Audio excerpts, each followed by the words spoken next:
Okay, folks, here we go. Guys, here we go. Let's have a good show. Oh, God. 1B, stand by. Okay, Yeah. Yacht, Yeah, take it. just get in midfield. Just go Take right it. now. Okay, Go to camera well, 3. can 3. you Go put- to the Thank perfect, you. just like that. I'll just go ahead. Yeah, graphics 2 is going to be up for the first. Okay. Okay. Go right now. Go to camera 3. Go. Yep. Let's go. Yeah, Can you go to the perfect, just like that. No music. I'm going to hand to Q, Sophie. Wait for it. Wait for it. Wait for it. Radio. Fine, Be I'm on gonna radio hand in the Canal Zone. All right, guys, mic check. SBTM. Go ready. Okay, Ricky, mic. Wait for it. Yep, I am ready. Wait for it. Wait for it. Wait for it. 2.5. Willie, mic check. Yep, let's go. 1B, stand by. 10, 9, 8, 7, 6, 5, 4, 3, 2, 1, and we're live. Okay, and go for it, guys. All right, here we go, guys. First episode of the year, happy hour at the Balboa Yacht Club, and we have 3 green lights, so that's a good omen for the year. But anyhow, Ricky, what's up, man? Happy New Year, brother. What a way to start without a glitch, man. We left 24 with about 3 shows with glitches. But anyways, everybody, Happy New Year's. And like always, thank you for starting your weekend with us here at the happy hour with the Balboa Yacht Club. So a toast to all of you, our viewers, and those that are live with us right now. Let's just start this year with a nice toast to you guys. Salute. Absolutely. Toast to everybody. Happy New Year of Canal Zone. Heck yeah. God, that tastes good. Yeah, little doers What of a way to water. start. Absolutely. Yes. Yeah, that's Willie, the way what a to way to start. start. We're listening. We're at the Yacht Club. Little fireworks behind us there. It's nighttime in the Canal Zone. Christmas trees are up, right? Because that's the thing. In Panama, it was always till El Día de los Reyes Magos, the Three Kings Which Day, is which like- is on the 6th of January, right? The 6th, correct. Yeah, and so Christmas tree stays up until the 6th of January. You know, my wife's struggling to she's starting to sneak away and take a few things down here and there. But don't touch the trees. That's, not yet. We're not ready for that Yeah, yet. no, But, here in San Francisco, the trees are already out in the streets, man. Yeah, Since no, last and- week, yeah.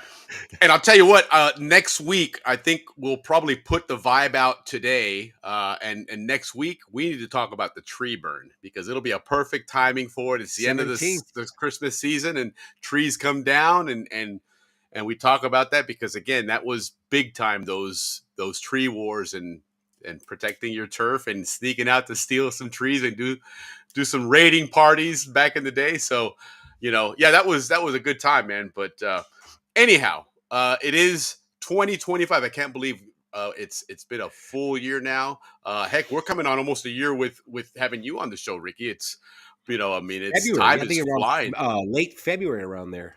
Yeah, February, March. absolutely. So Yeah, no, listen, 25 is, all all the people that are into all the astronomical things and all that, the horoscopes and stuff. So apparently the numbers add up to 9. That's supposed to be like super good. Yeah, no, absolutely, and it's listen. I think this show it's growing little by little. We've had a lot of cool things. Certainly, recently we've had an opportunity to get another big component of the audience to join in with all the news about the canal recently, which we're going to Wow. pick up on Yeah, that listen, conversation great again numbers. because it's still. Yeah, it is. It's absolutely great. And people, please keep sharing. Don't forget on YouTube, especially, subscribe first of all, and then share it. Make sure other people are getting on there and subscribing as well. The more people that are subscribed to the channel, the more that YouTube starts putting it out to others that typically watch or search for Canal Zone content. So it's a great way to spread the word and get us out there. But so But a couple of things real quick. numbers look super good for last week, Willie. One of our They best were- shows. They were fantastic. The numbers were absolutely fantastic there. Thank you, everybody out there that viewed it and watched it with us. Wow, thanks. Thank you. Yes, thank you. happy Año Nuevo to you as well, Jim Yes, Duffus. sir. Appreciate you. Hope you guys are having a great time wherever you are in the States. Thank you for joining us. And again, it is New Year's, and a lot of what we were doing last year that we had some success with, we're going to keep going. Other things, we tried a couple different things, and some things, Shorten some people other say. things. Yeah, but we are one thing that we're really excited about that we're going to start doing later on in February. We're going to kick it off. You remember back in the day, Ricky? It was, you almost couldn't call it a TV show, but it was on SCN. But it was only like 5 minutes long. Okay, it was a segment, usually weeknights. It was called Que Pasa, right? And it was just a short segment about something going on. More often than not, it was military stuff. In all honesty, but anyhow, we're gonna kind of do something similar to that, and use that as a platform to put out a new kind of a new endeavor, I guess you might want to call it, that we're working on with Alex Reyes and Shorty and Slim, along with Thane Wheeler and the Canal Zone documentary. The three of us are going to collaborate and really start kind of bringing the Zonian community together. There's a lot of different places that the Zonian community hangs out at. Most of them are on Facebook, but even there's a bunch of different pages, right? Especially our military pages. There's a lot of different ones there. So one of our goals is to get everybody in more of a centralized location where we can really help keep this story going and keep the whole Canal Zone experience going. So that's going to be exciting to have this K-Pos on. We'll have this maybe once every month or so where the four of us will get together and talk about what we have going on. We have some exciting things planned with our website along the lines of some different communication things that we're going to do that are going to be really exciting for the Canal Zone, and some other projects later on down the road. But nonetheless, I'm excited to bring this on. Class of 75 will be joining us in February as well, after the Canal Zone reunion in Panama, which is around the corner. And Ricky will talk about that a little bit here in his bochinche. But those are some exciting things we have. It is now dry season in Panama, right? And so there was a lot of different things going on. Last year, one of the things that really kicked us off and really actually got um, Dave Dahlstrom, that initially joined us, was talking about the Cayuga race, and from there, obviously, with all his history, it evolved into being a regular member of the show and sharing all that history knowledge that he has. But we're back in Cayuga season, and now that we've evolved with the show, it's going to be exciting to put together some Cayuga shows and maybe talk to a couple of different Cayuga teams as we build up that season. I know, Ricky, you've been chomping at the bit to get some baseball going, and big fan of baseball. And that's the one sport that in Panama was the opposite of the United States, because when our season ended in Panama, our baseball season is when it's kicking off in the States, and it's our dry season. Obviously, being in the tropics in a rainforest, you really couldn't have baseball during the rainy season, because you'd have probably every other game would be rained out. So it really was something that necessitated a dry season sport. But now we're getting into that, so I'm excited to do that, because baseball was big in Panama, and across the military and into Panama as well. And so I'm excited to bring that on, and a couple other things that we have in store for 2025, Rick. It's going to be an exciting year. I'm looking I'm forward excited. to all the stuff we Yeah, got. yeah, I'm excited. The show's going to be good, and of course we're starting off with a bang.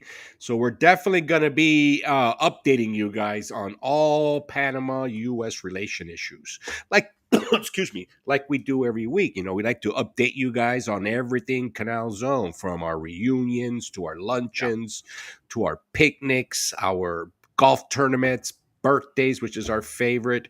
So yeah, thanks for joining us, and that this is what this show is all about. And truly, it comes from Willie's and I's, truly from the heart, guys. It really This is something we do straight from the heart, not because we have to, not because we're getting paid to. No, we do it because we love you guys. We love our history, and we love that we're leaving this for future generations to be able to see exactly who we were. And that to Willie and I is very important.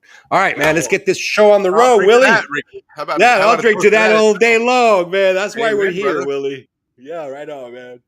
Speaking of Canal Zone memories, the other day, Billy Foster posted in Facebook a picture of the Balboa Theater, and just, guys, remember the Balboa Theater and all that stuff. And it was really cool. A lot of people started chiming in, and I started thinking, that would be cool to have some Balboa Theater people that work there talking about, the movies and all that good stuff. And several people responded that work there and said, yeah, they'd be happy to join. And so that'll be one of those. Another show we're looking at doing, or another segment, is Zonian Hangouts, where we're going to talk about things like the Balboa Theater, and talk about the Causeway, the Gap. Right? Remember the Gap? That was a cool place to hang out when you were younger, obviously. But El Rancho was a place to hang out back in the day. The Chicken Coop. I mean, there was a lot of different places there. Again, the cause. So that's going to be a cool show to. Yes, absolutely. I mean, even the clubhouse, the bowling alley, those places were a blast. I know when we were on Rams, the bowling alley was a cool place to hang out, and play pinball and all that stuff. So looking forward to that as well for 2025. But nonetheless, hey Joe, Happy New Year, and Don Stock earlier, Happy New Year to you as well. Glad to see you guys on here. Love seeing the Panama contingent in the Rosary. Yes, you know what? I have that queued up to show us, because that was really, really cool. So yeah, absolutely. Thanks for bringing that up, and it'll be a nice little segue into that piece here in just a moment. But nonetheless, we are going to continue the conversation about Panama, the Canal, and the late, the recent statements from Trump and everything that's been going on, because although it has kind of calmed down and slowed down, a lot of interesting developments have happened recently that a lot of people will say is kind of what some people assume was going to happen here. But nonetheless, we're going to talk about that here shortly. Dave Dahlstrom is going to join us, our Canal's own historian. He's going to bring up a couple of really interesting treaties and agreements that we've had between the United States and Panama to show that this is not anything new, that it's not just one treaty in 1903 that says, hey, we're recognize you as a country, we get a canal, and we get the canal zone for X amount of time. And then 1977, hey, now you're getting the canal for $1 and you got to be out by 99. Well, there's been a lot of things going on since then, or prior to that, Willie, let me interrupt real quick. Something that we need to note too. Panama and the U.S. have, since day one, have gotten along by treaties, right? By negotiating, talking it out, and treating each other as equals. Panama's this big. The United States is that big. So that respect is what I want to make sure everybody understands, that from day one till today, the U.S. and Panama have always respected each other at the same level. Not You're absolutely right, Ricky. Yeah, and you hit it right on the head, because Panama, I mean, United States is a superpower like Russia, Soviet Union, China, in some points Japan was, England, Germany, all these big countries. And typically the small countries that they partner up with, it ends up being a very subservient relationship. And the Panama-US one has not been the case. Not been that ever. From day one. So, you're absolutely right about that. And that really, I think, goes at the heart of a lot of what's been discussed here, or should be at the heart of it, is that, the United States, Panama is important to the United States, but at the same time, the United States is a really big country. And as much as Panama is a focus to them, there's a lot of other big focuses for the United States, and China is one of them. And so my take has always been, since this all first came out 2 weeks ago or whenever it was, that this is directed at China. Well, it was before Christmas, Right. But that this was directed at China more so than Panama. And back in the 70s, it was the Cold War, right? It was the United States against the Soviet Union. And there was moves in Panama, in Central America, in Cuba, obviously, in Africa, in Asia, everywhere else. And now the Cold War has shifted to the United States and China. And there's different places it's happening, different chessboards it's being played on. And right now, Panama happens to be one of them. So, at no point, I don't think, is this something that there's animosity between Panama and the United States, or vice versa.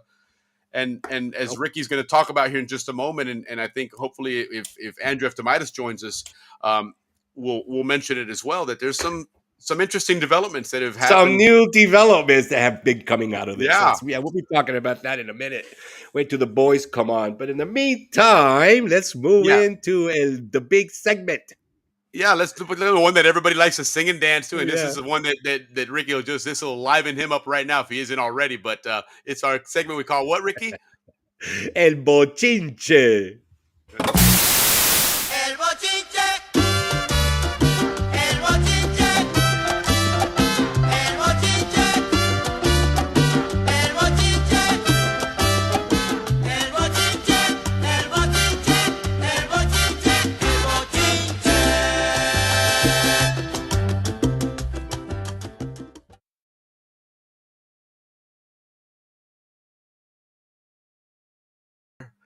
Little miscue. There you go. See, we All couldn't have right, gone all all the right, entire all right. show without a mess up, right? It was Without a this one, but glitch, yeah, we have but to I'll take glitch. We this have over to the other glitch. one any day. But anyway, so this is good though because there is a new development, guys. There is going to be an invasion, and that's going to start in January 22nd. There's going to be an invasion of Zonians coming to the Canal Zone reunion. So that's what we're going to talk about tonight. All right, starting with the airport, guys. Remember, we've been telling you this. We're going to continue to repeat it. If your passport says you were born in Panama, you go to the fast line. Or if you're with somebody that was born in Panama in your group, your family group, boom, you go to that front line. Now, So what is it again? If you're obviously Panamanian passport, you're gonna go through anyway, but it's a U.S. if you're a passport. U.S. passport and your place of birth says Panama or the Canal Zone, either the two, you can go into the Panamanian line, which is the really fast one. And or if just one person in your family has a Panamanian passport, and then everybody goes through as well. Now, if you're not part of that group, don't worry. Panama today was named worldwide for mid-sized airport, one of the top most efficient airports in the world at Nice. 90.34% on time record. So if you don't get on the Right on. quick line, don't worry. Panama will get you through quick. God, that's Uh, uh, amazing how much that airport has grown, man. That is, yes, yes. you They're know, still I considered mid-sized though. They're not yeah, but Miami, New York, no, San of course not. Of Francisco, course not. LA. Well, Yeah, I mean, there's really one airline that operates that airport, and there's a couple of other ones that use some of the spare gates. And I mean, I know firsthand because that was my first job out of high school. I that is went and worked at correct. Yeah. Tocumen Airport for 2 years, worked for Copa, and it was an absolute blast. My favorite job ever in my life was that. I remember I used to take the car they had on the tarmac there and go to either to cargo or to maintenance, which is at the old airport. And you have that checkered flag on there, and it was cool because you get to drive around on the tarmac under all the big jets. And a couple of Yep. times I got in trouble because security would come back and complain because I would race down a taxiway racing against a plane taking off on the on the runway there, and they would get mad. Apparently there was a speed limit there, which I found was kind of bizarre. But yeah, it was amazing at Tocumen. It's just incredible how much Copa Airlines. When I was there, they had one plane at one point, then they had two for a while, a leased plane, and now unbelievable how big that airline is. Just They're huge, and fantastic. they're Congrats. also known as leaders in on time. So anyway, so the airport you'll get through quick. Now, Yeah. there's several ways to get around in Panama. Everybody tells you do Uber. Now it's clean, quick, safe, and it's dirt cheap, guys. Yeah. If you're from the U.S., you know what I'm talking about, right? Uh, uh, but they also have a metro that'll take you downtown, and then from downtown you can Uber, or you can roll the dice and take public transportation and or taxis.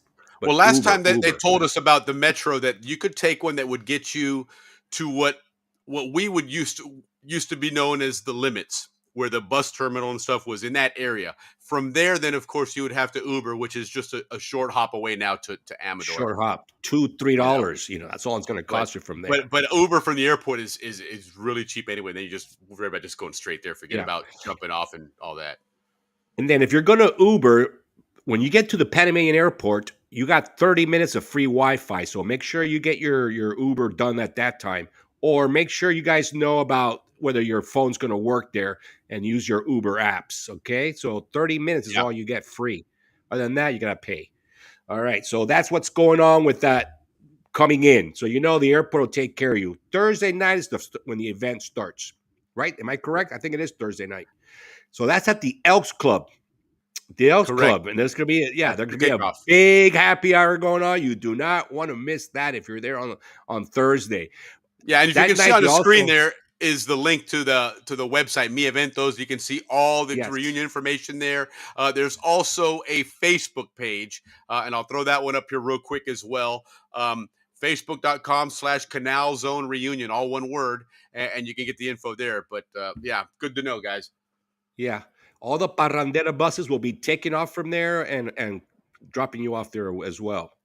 Now that night, there's gonna be a great Canal Zone band playing. Los Gorgons are playing, and the drummer of Oh, that, nice. Jorge Blois. This Yes. guy is an icon in the Canal Zone community. Not only is he my brother, yeah, he's a big time motocrosser with Jerry. He is one of the top free divers that have ever come out of Panama. This guy can, without tanks, dive Yes.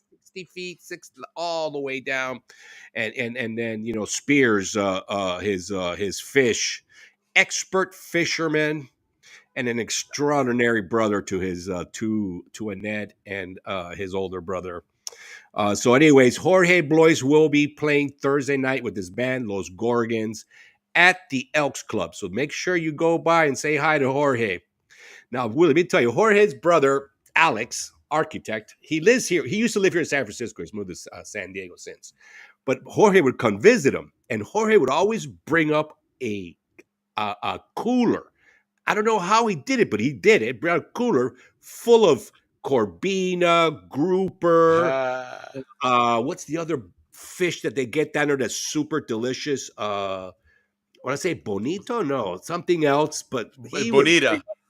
He would bring up a whole, and then it'd be just all the whole 2-3 weeks. Now it had to have been cooked, I would assume, because raw you couldn't bring in. Raw. He brought it raw. Wow. He would catch it 2 days later. He was in San Francisco with this fresh fish. But anyway, so don't miss out on Jorge's band. He is an incredible drummer. And has an incredible band. So that's Thursdays. Guys, the other important thing is for the Saturday event, okay, if you're from Panama and you want to go hang out, or if you're flying down and you just didn't get tickets, remember, you cannot go to the Saturday event without a ticket. You can't buy a ticket at the door. All right? So if you won't miss out of everything, but you won't get this cool bag, and you won't be able to be into the happy hour or the food that they'll have.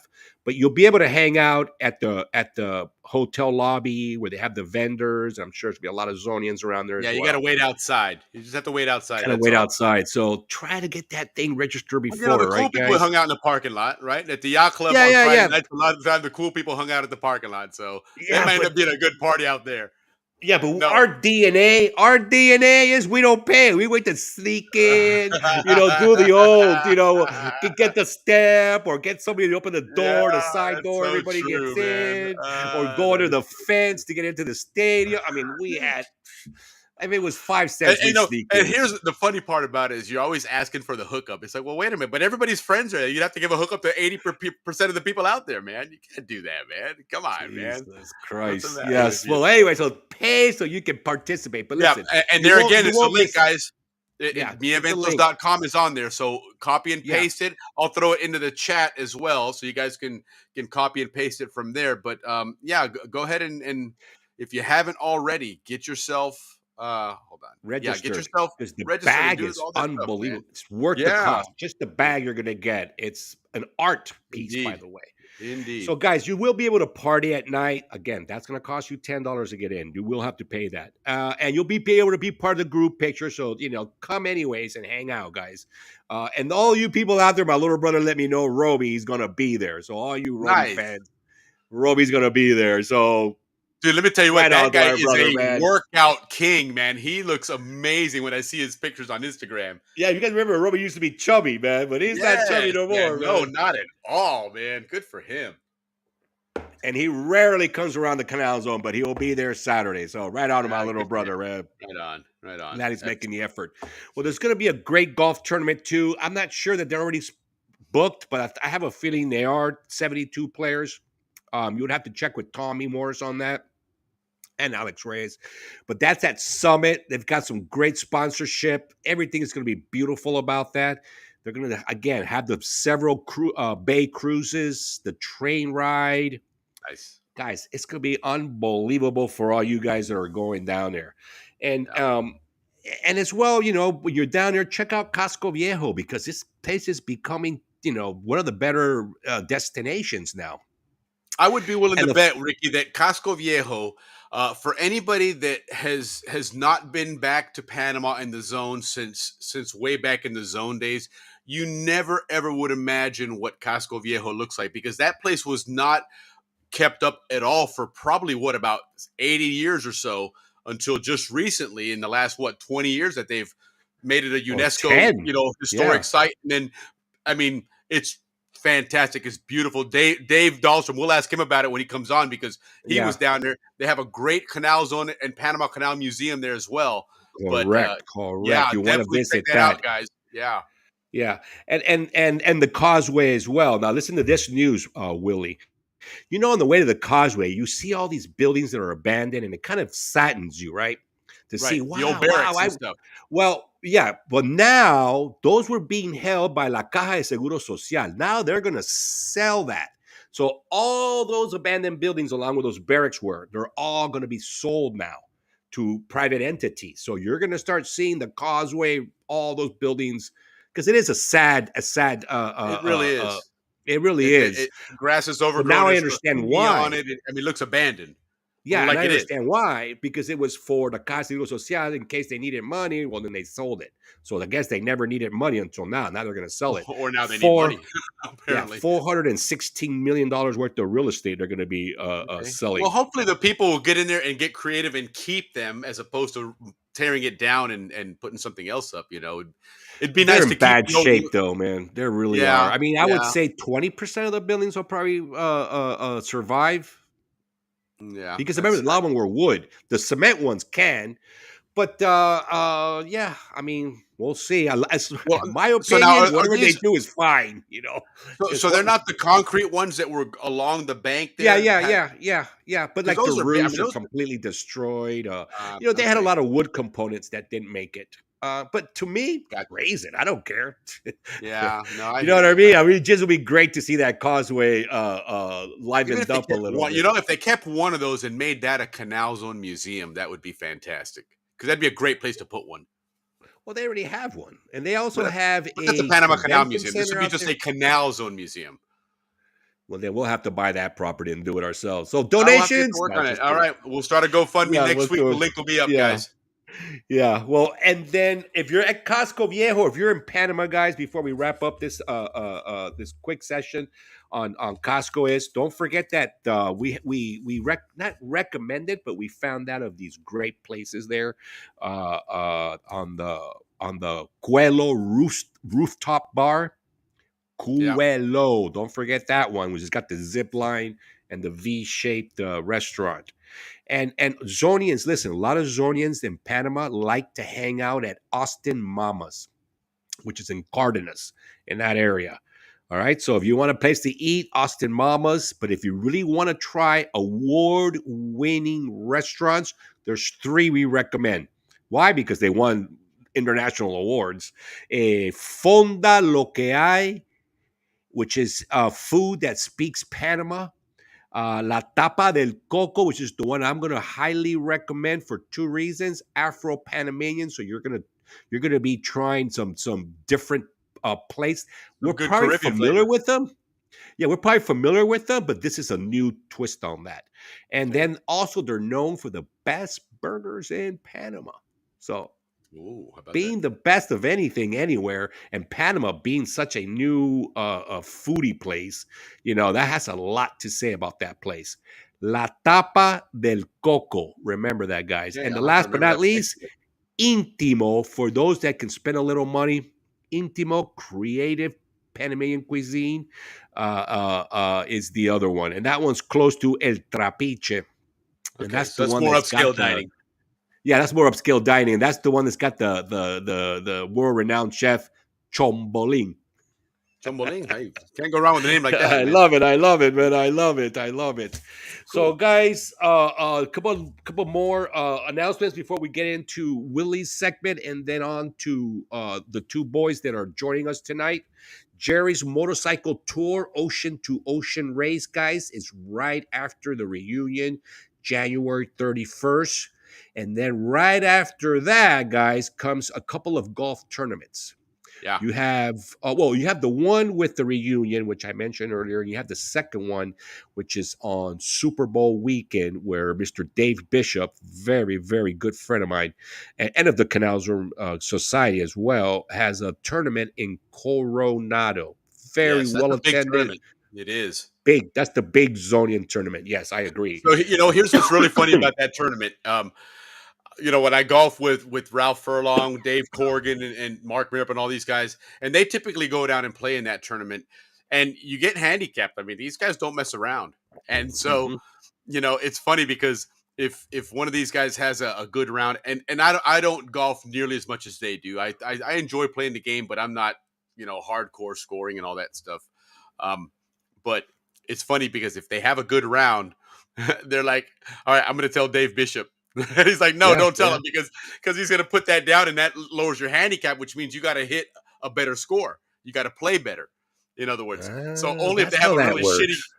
Yeah, it's kind of the I mean, obviously there's an honor code here, right? Because you're giving them what you have golfed, and those are your scores, and over a certain amount of time, that becomes your handicap. So in other words, you're expected to hit 7 under par, for example, or hit par or 3 over par, whatever it is. Well, if that's your handicap, then at the tournament, that's what they give you as your handicap, so that when the scores come out for everybody, they take that into account, right? Understood. And that way, I have the same chance of winning against a really good golfer because as long as I play towards my handicap and play well, I could score just as high as this guy because he's got to hit a lot better because of his handicap. So it's funny when you mention Understood. that name. That's what they do. These guys are. You know how these Zonians are, man. It's Yeah, well, we're gonna keep that score because we're gonna follow up with all the different Canal Zone tournaments, and yeah. then right during that same time, Ralphie Furlong informed me that and he, by the way, he's the race master of this race. There's a race coming up, I believe, is out in Perlas called Panama Downwind Championship, CPI paddling, something like that. Okay. But it's the outriggers. It's not the Cayucos. It's the outriggers, which are making a big thing now in Panama, and it's the 7th edition in February 7th through the 9th. Ralphie Furlong Interesting. will be the race master. So I Okay. guess Cayuco's season's coming back. It looks like the pandemic killed that sport down there, bro. I'm sure. I'm sure it did. And that was one of Yeah, those because that you don't really all hear much anymore. there This was is a the lot of season buy-in for it. from Panama, but it was very limited. The buy-in was by the same groups all the time. This was very much a Canal Zone American sport, born and bred down there, and it was part of the Canal Zone. And when the Canal Zone left, fortunately, folks like Ralph and like your sister were able to keep that going. But Johnny yeah, McGee. yeah, absolutely. But other than that, it unfortunately didn't have the legs to Pablo do something. Prieto. Yeah, no, I hope they get it back. But yeah, maybe we just haven't heard the latest. But I Yeah, don't. It's kind hopefully. of radio silence. Only by now, January, Well, we would maybe start they need hearing to of come the on this show and regattas. maybe with Yeah, all the following we have here, maybe you come on our show and they'll get yourself some growth there. yeah. Maybe we Not can get Ralphie here to talk about that because he's up to him and the Tommy Morris. We can get them. And don't sure. forget, guys, Carnivals comes right after that. So that's our Yeah. our update on that part of our boat championship. But to wrap it up, because this is part one, that was part two, this is part three. It's on the stateside Zonian things that are coming up, and I have mentioned them in the last two podcasts. One is the February 21-22 Space Coast Potluck. Don't forget, that's the one. If you early birds get your registrations in for the reunion and your society membership, you become part of a draw, an early bird draw for some pretty cool prizes. One, the February 22nd one, is a 2-night stay at the reunion, bro, all paid. Nice. After that, yeah, March 29th, they have a drawing on that early bird draw, but that's going to be held at the Friends of the Museum of University of Florida, which is a joint meeting luncheon at Okay. the Smathers Library for for the website that we're always promoting Panama here. Canal Museum collection. Yes. Sorry, guys. I was sick all week, man. I thought today I finally killed it, but it seems like it's coming back. I think the beer might have something to do with that, Willie. or not enough. or not enough, right? You never know. You never know. But real quick, before you keep going, we're getting a lot of people on here, and we know we always want No, to make that sure is it. That is say it. We're hello. ready for birthdays. Can you Look at that. believe that? Well, before the birthdays, then let's go ahead and say hello to some people that have gotten throw some Yes. things in the chat there. Talking about going down for the reunion. How far is Tucumán from Balboa? I couldn't tell you right now how long it is, but to my understanding, there's a lot of cars Traffic in is Panama. everything there. So Yeah. get yourself an Uber, sit back, relax, get your new SIM card in, get online, and start saying hello to people and enjoy the sights of Panama as you get to Amador, wherever you're going. And then Jim Duff has put on here that flying from LA to Copa first class, right on. And that's what I got to imagine that's probably about a 6-7 hour flight. I would think from there. And Oh Copa's yeah, flying I've done nonstop that out of flight. San I've done that Francisco now. flight. It's the Well, only. now It's a they're 7-hour flight. Oh, they're for doing them San 6, Francisco for now. us 7. Yeah, out there of you San go. Francisco. 7 for San There you Francisco, go. 6 for LAX. But yeah, the only way to do that flight's first class, brother. The only way, man. Yep, for sure. Yvonne, happy New Year to you as well.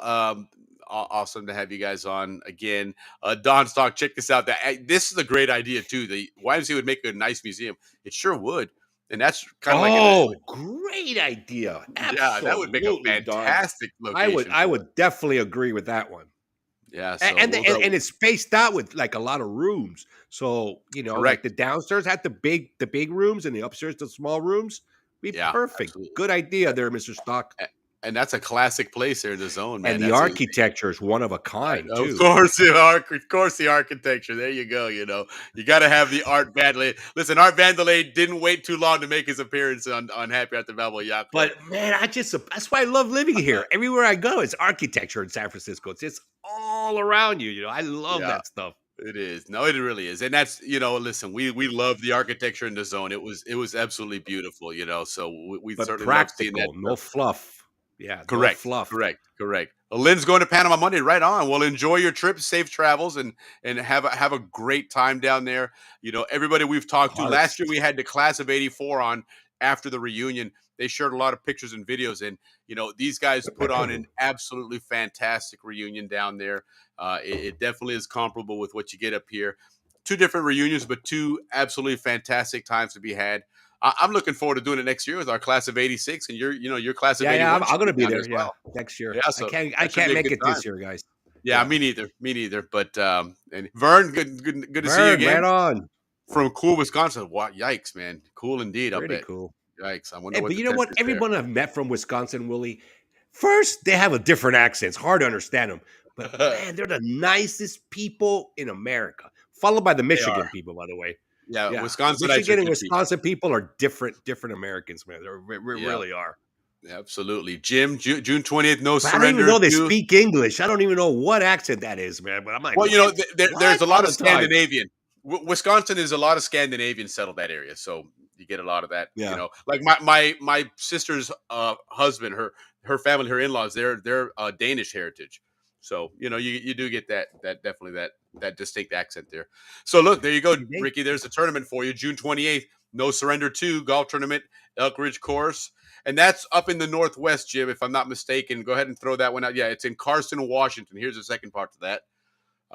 Thank you, and you know what? We're going to start putting some stuff together to really promote those and get people to somehow support. And if you can't make it, maybe Jim, if you guys have something where maybe donations can be done or whatever, feel free to share it on here. We're more than happy to help promote that stuff as well. So, and they get people to show up, and to know about it. Well, definitely.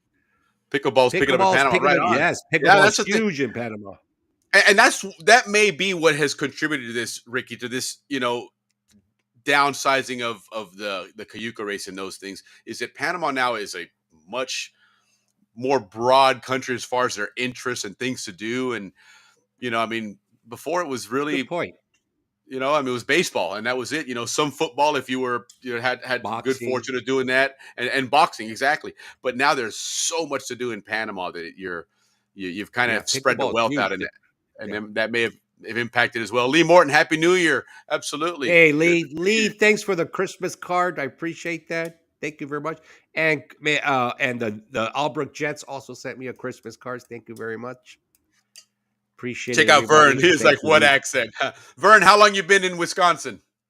Let us know here. And he's also letting you know it took us about 30 minutes to drive from Tucuman to the Causeway mid-afternoon on Thursday 2 years ago. Okay, right on. So that's fairly recent. Okay. 30 minutes. So there is you go, nothing. guys. You know, and I guess timing is everything. You know, if you show up middle of the week, people are working. You know, middle of the day, they're probably in offices. Rush hour, like But any other rush place hour in would the be a world. different story, of course. You know, weekends. I'm Between not 10 sure, and 2, between 10 a.m. and 2 p.m. is when you want to be on the road in Panama. There you go. There you go. So anyhow, but yeah, so good to see everybody. Thanks for commenting always. We love sharing our comments and saying hello to you guys. So keep throwing them out there whenever you can. And yeah, let's we have let's a good house move into tonight, our too. yeah, we do for sure. Let's do our birthdays though, Ricky, so we can kind Yeah. of move things along here because we got Yes, guys queued up. birthdays. Today, we're going to start with a very special guest of ours that we really appreciate very much. Mr. Rich Martin, happy birthday to you, bro. Yes, And happy birthday, salute Rich. to your day, man. For sure. Absolutely. Mhm. Happy birthday to you. Salute. Yeah, and now let's move right on to the class of 81s, my brothers. It's funny because in the all of January birthdays of my class, all of them were born on the 1st and then not till like the 9th. It was like a whole week where there wasn't a single kid born. Okay. So Rogelio Arias, one of my very, very closest friends of all time, January 1st, baby. Happy birthday to you, Rogelio. Eddie Farrell, big Canal Zone boy. He organizes our reunions. Love the guy. He was a military guy. January 1st. Happy birthday, Eddie. Nice. Marco Prieto. You don't get more brother than Marco Prieto. Right on. Yes, Marco Prieto. Happy birthday, January 1st. Look at that. And for a January 2nd, the very beautiful Diana Halfin. And then this birthday, I'm only going to preempt it because if I don't, I know I'm going to be in trouble. Annette Blois's birthday is the 9th. But I want to make sure she gets a double birthday. Yeah, of course. Of course. We got to That's build for Annette. I love Annette very much. Annette and I have, like everybody in St. Mary's, because I started there 2nd grade. But Annette was in one of those in my class. Annette. All right, continuing. Celeste. Oh, Hutto, right? Hutto. Class of 87. Class of 87. Hutto. All right. Christina Greeno. Yeah, I believe she was Mary class of 85. Tuckerman. Class of Yep. Mary Tuckerman. I think I've seen that name here at some of our shows. Yeah. Yeah, Tuckerman. Yes. Karen Stallworth. Happy birthday. Karen Stallworth was in my class, Newberry. 86. Okay. Deborah Foster. Very good friend and an ex-St. Mary's alumni. Roy Bauer, good friend of the family. Nice. Frank Klein. Happy birthday, Frank. Poland Marie Kramer. That's the great Johnny Kramer's older sister. Yes. Very beautiful. Yes, those Kramer daughters are beautiful. Catherine Gersick. Hope I said that right. Naomi McConnell. Happy birthday. Willie and I had a back and forth on your name. I'm going with Naomi. He's going with... No, that was it. I didn't know. That's why I sent it to you. That was your... Oh, really? I thought, well, maybe you're right. How was your pronunciation? Well, I mean, because it's spelled Noemys. Why? Yes. So the S is, I guess, what threw me off because Naomi's, but then when you go, no, it's Naomi. I was like, oh, that makes sense to me. Right on. All right. So, well, I hope I got it right, Naomi. Birthday. And if I don't, let us know. Right and to on. a special friend up in heaven, Shirley Haynes, very good friend of my sister, and all of us Zonians. She had a cancer thing there. So happy birthday to you, Shirley. Louise Vogel, Sandra Schultz, Tracy O'Neill, Renee Rowley. Happy birthday. Happy birthday to the big Randy Rios, who was my left tackle when I played on PCC. He was a very, very good lineman. Yeah. And married to one of the girls always in here, Cossack. Laura Cossack. Absolutely. A true great Zonian. Absolutely. Great Zonian. Married to her. Donald Christ, happy birthday to you. I know he lives out here. last but not least, Mr. Bill Huff. Happy birthday Right to on. that big group of Zonians. Yeah, I hope you salute, guys guys. live a lot more. Yeah, happy birthday indeed. Well, we gotta salute you with our happy birthday song, which again compliments of Dave Dahlstrom, our formerly Historian. historian, non-historian. He's now our Canal Zone historian, but he gave us our happy birthday Muruga, which I got a funny story to tell you about what Facebook has sent me regarding this song. But anyway, here we go.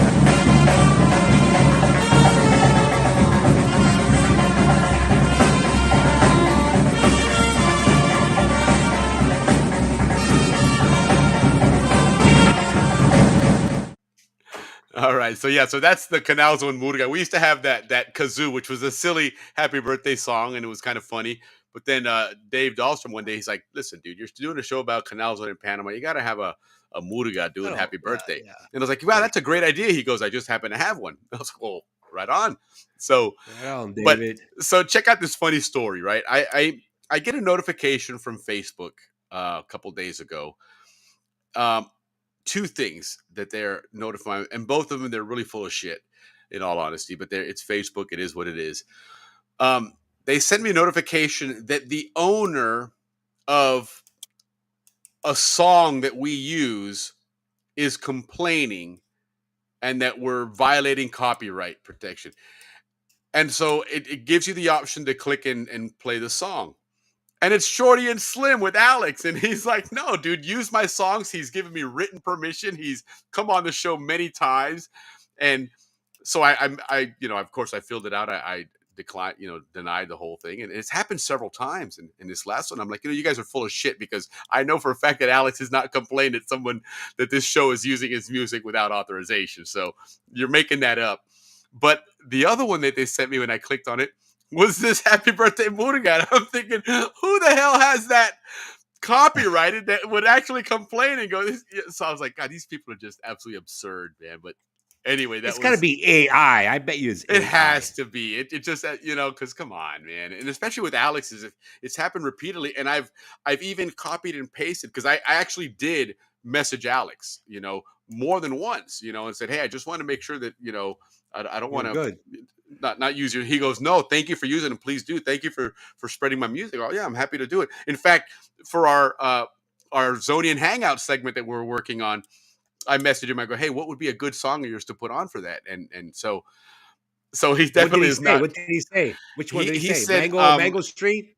he said you would understand. You would Because understand? you would Okay, now understand we talks know. about all kinds of different places and stuff that we did. So it kind Let's of write fits that that down. narrative, Yeah. But it'll be funny because I'll start playing that one, and you watch some bitches at Facebook will turn around and message me going, "Hey, dude, you're the owner of the song complained that you're stealing his music," or some absurdity like that. But I know. anyhow, that's I just know there are you're strict. right. It's got to be AI. But anyway, and look, Vern said he moved to Duluth in '80. Okay, so it's talking about that accent, right? The Midwestern accent. Moved to Menominee, Wisconsin, 2000. Built a house there. Okay. Oh, and that's where you guys were at before '60s. Okay, right on, right on. Okay, so you guys were originally from that area. Cool. So now I wonder, Vern, if when you were growing up in the zone, if people in the zone said that maybe you had an accent, because obviously people when you're younger you pick up your parents' accent, and you kind of talk similar to what they do until you get out and about. But that would be interesting, because it is a distinct accent. There's no doubt about it. You watch like Fargo, that show, and all that stuff. Without a doubt that upper Midwest accent That is was a unique. great show, by the way, Yeah, it man. was. It Fargo? really Oh was. my God. If you haven't seen that movie, highly recommend it. Yeah, and the show itself was great as well. They really both played well, man. That was it really is funny. But Rich, I hope you were on and you got your birthday celebration. Once again, y'all made it. Yeah, there you go. Right on, Rich. Well, thank you for joining us. You make us smile every time you chime in, for sure, man. We love having you guys on, and this, and Ricky and I both agree that this is one of the best parts of the show is saying hello to friends, Birthdays. especially Yeah, when we yeah, I run know. it. We come across people on the chat that we haven't heard from or seen in many, many years. All of a sudden, like, oh my God, look at so and so, and it makes the show a lot of fun. It's really cool to engage with you guys. This is Zonian show, and so that's what we love to do. But anyhow, let's go ahead and keep moving on. I see Andrew's in the studio here, but he's actually driving, so we want to make sure we don't do too much engaging with Andrew right now while he's, unless he does something like gets pulled over and has got to pay the cop off. That would be cool to get that on live stream. Is he in Panama or in Argentina? Where is Andrew? I'm not sure, but we'll certainly find out here at some point shortly. But nonetheless, let's move on a little bit here and do a quick Panama segment, because there is some cool Panama stories that we're going to do in our Made in Panama segment, and I'm waiting for Dave to jump on and join us to switch gears there. But nonetheless, let's go ahead and do that here, and then we'll hopefully get these guys on here.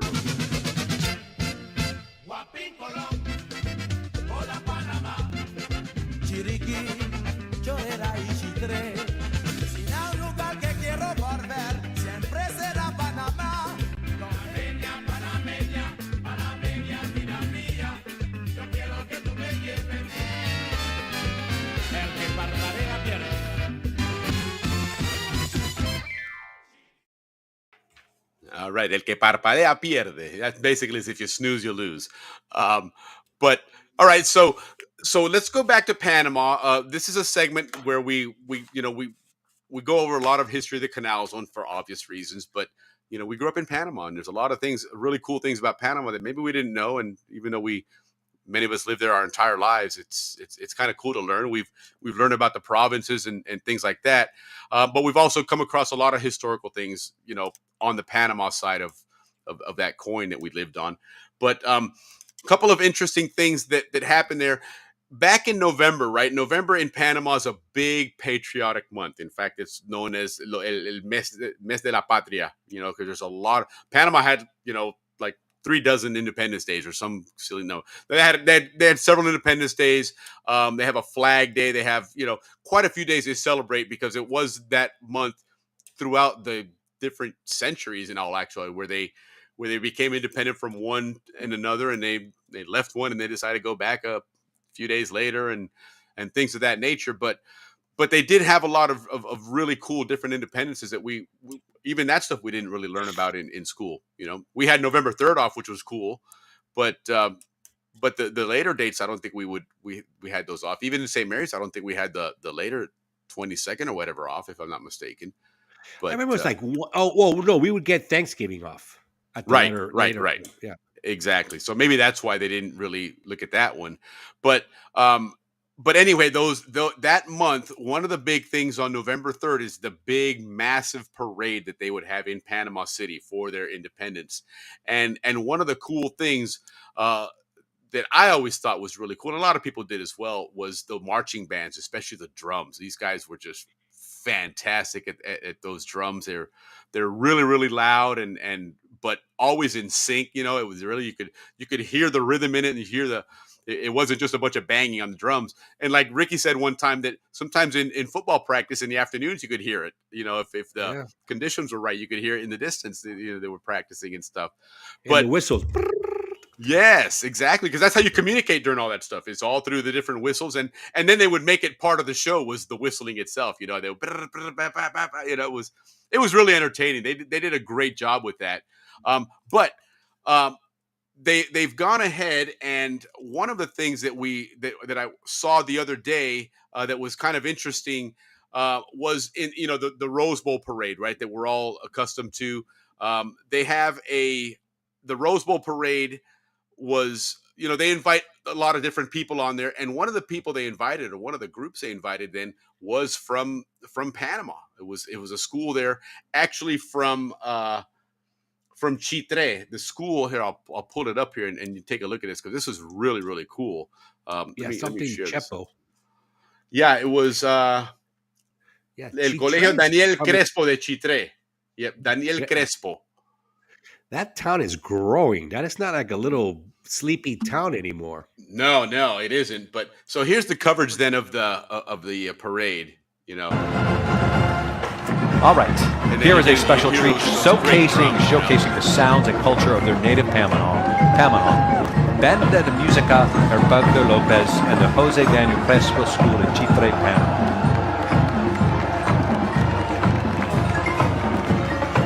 So what an experience that is for these guys, you know. And of course, the beautiful bolleras there and doing their thing, you know. But then the drums behind it. And there's the Diablico. Remember those? That was awesome, man. I used to be These scared of band those members guys, man. are young. They're between Yes. 12 and 19. They come from the smallest province in the Republic of Panama. And almost all of them, this is their first trip to the United States, which I About that. just say It's pretty cool, welcome. huh? We're so glad you're here, and And you see the congratulations size of these people. They on must have had to have this chartered an beautiful entire aircraft. accomplishment to The showcase amount of people and the equipment, you know. your Republic of They- they- This is Panama. not the first time Panama's participated. I've seen them before in the past. Yeah, no, they have. Panama's recognized for that. You know, they do have some really great marching band. It was really. I love the cool. sense of culture, And again, especially the way talking about, the costuming, that marching the band choreography stuff. that goes with a lot of this is just spectacular. These Yeah, for guys some are of them, all it's high their first plane ride ever. The first You know? plane ride, can you imagine Yeah. how special that is for us to share that moment with them? Yeah, and for them to come here and allow us to dip our toes into the But anyhow, so that's Panama. for you. Listen to what the guys say. That's pretty cool, Willie. I don't know if the audience can say, but I like what he just said. It's Yeah, great, no, it great. was.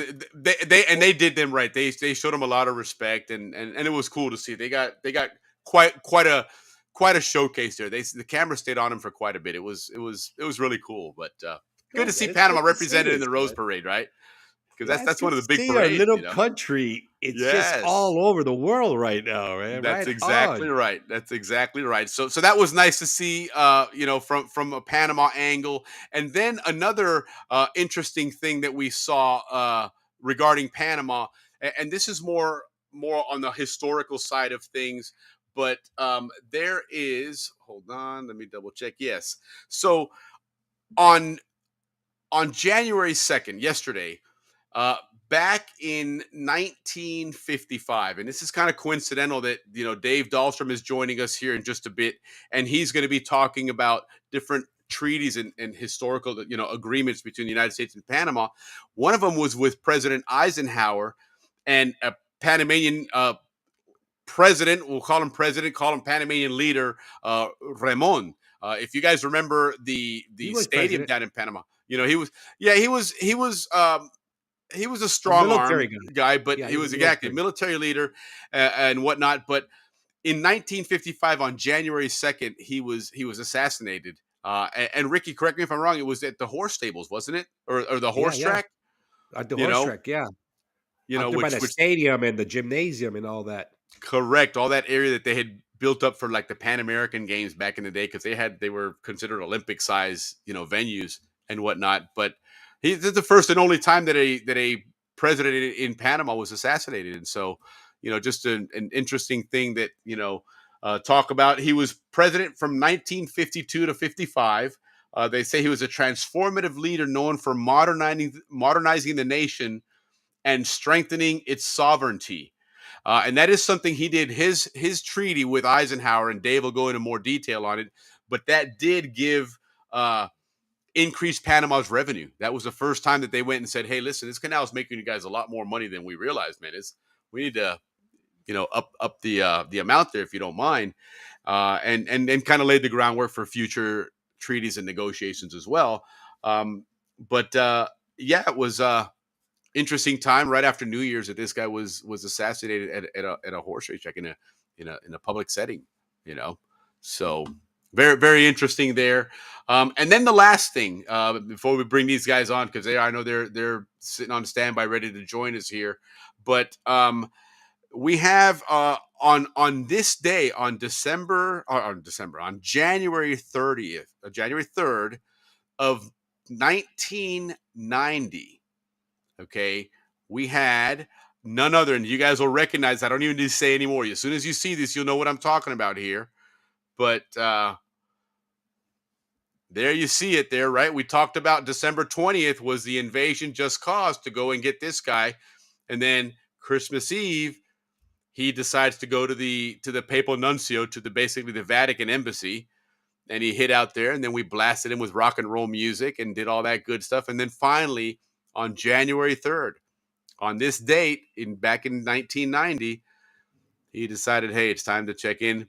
And I think at that point, as we had talked about last week, the bishop or whoever was in charge basically, said, listen, man, if you don't come and get him, because he told the U.S., listen, I'll open the gates, you guys come in and get him. And the United States like, we're not going into that sovereign territory. That could become a big international incident. And finally, and I think it was it Cisneros was the general? He I guess they reached out to these guys and told them, listen, you see that crowd out there? They're going to let them in. And you remember what happened to Mussolini in Italy when he finally got captured. You want that, or you want to be in our in our custody, or you want to be in the custody of that group out there?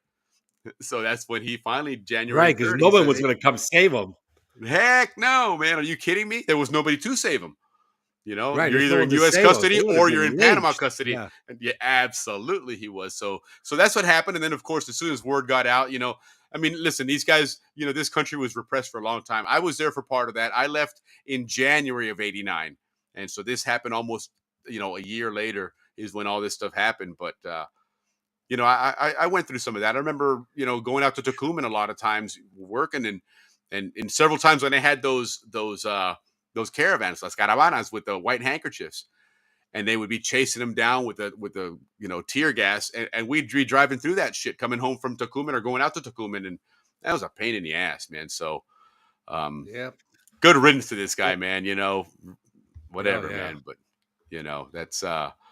that's what we had. That's our Made in Panama segment. A couple of interesting things.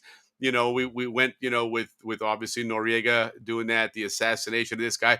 But we started on a high note with a something that Panama's good at is those drums and culture. the high school bands, and it was nice to see that spread out. So, but listen, we're getting ready to bring on Dave Dahlstrom and Andrew F. Demaitis here. We're gonna take a quick break here.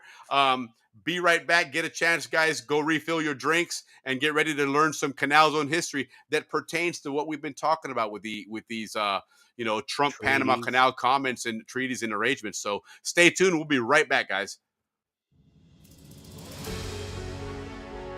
Deep within the jungles of Central America lies the Isthmus of Panama, a narrow strip of land connecting North and South America as well as dividing the Atlantic and the Pacific Oceans.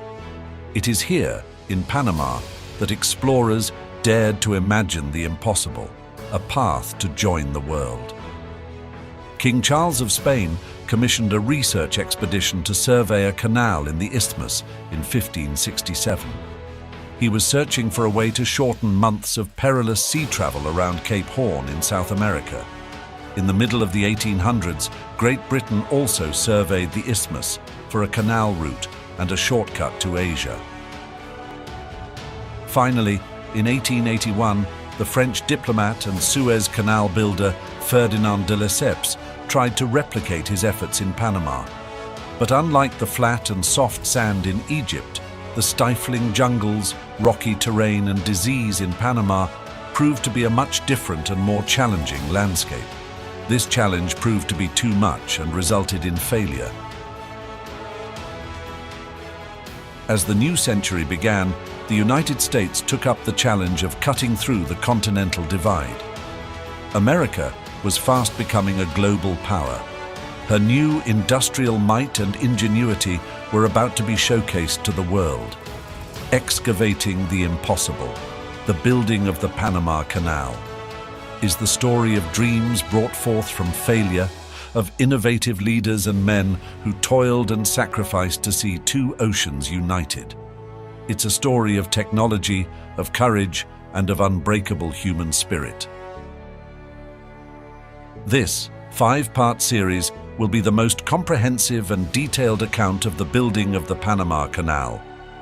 We'll begin with a journey back 4 centuries to the Spanish Empire and their colonial aspirations, followed by British attempts in the 19th century, and finally culminating with the failed French attempt at the end of the 1800s. Part 2, we'll enter a new century and see the emergence of America and Teddy Roosevelt, with a bold and ambitious plan for a canal where others said it couldn't be done. We'll learn about the early plans, the logistics, the companies and people involved. In Part 3, we'll learn about early hurdles, poor decisions and setbacks that almost doomed the American endeavor. And We'll see how America changed direction and overcame the early stumbling blocks and turned failure into progress. Part 4 will cover the incredible project of surveying, excavating, damming and building of the world's most important waterway, all while engaged in a relentless fight against disease, weather and terrain. Finally, Part 5 reveals the steps in completing this strategic waterway and the first ships that crossed a fully operational Panama Canal, changing global trade forever. This is the most complete and researched authoring of the construction of the eighth wonder of the world. This is a comprehensive story behind one of the greatest engineering marvels in human history, excavating the impossible, the building of the Panama Canal.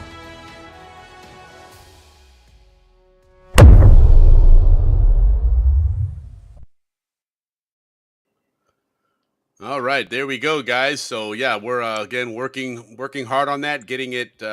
Still working on some things there. Hear me? Yeah, I can hear you. Can you hear us, Andrew? All right, I'm not sure he can hear us, but I can hear him. Ricky, you can still hear me, right? I can hear him. I got you, Andrew. Andrew, can you hear us? All right, let me throw up a real quick banner, let him know that we can hear him, so that he doesn't. Dave, can you hear us? I can hear you. Okay, All perfect. right. So Andrew's the only one right now. Check your volume, Andrew. You're the only one right now that can't hear us. Let me put something in the chat there. All right, he fell off for just a moment.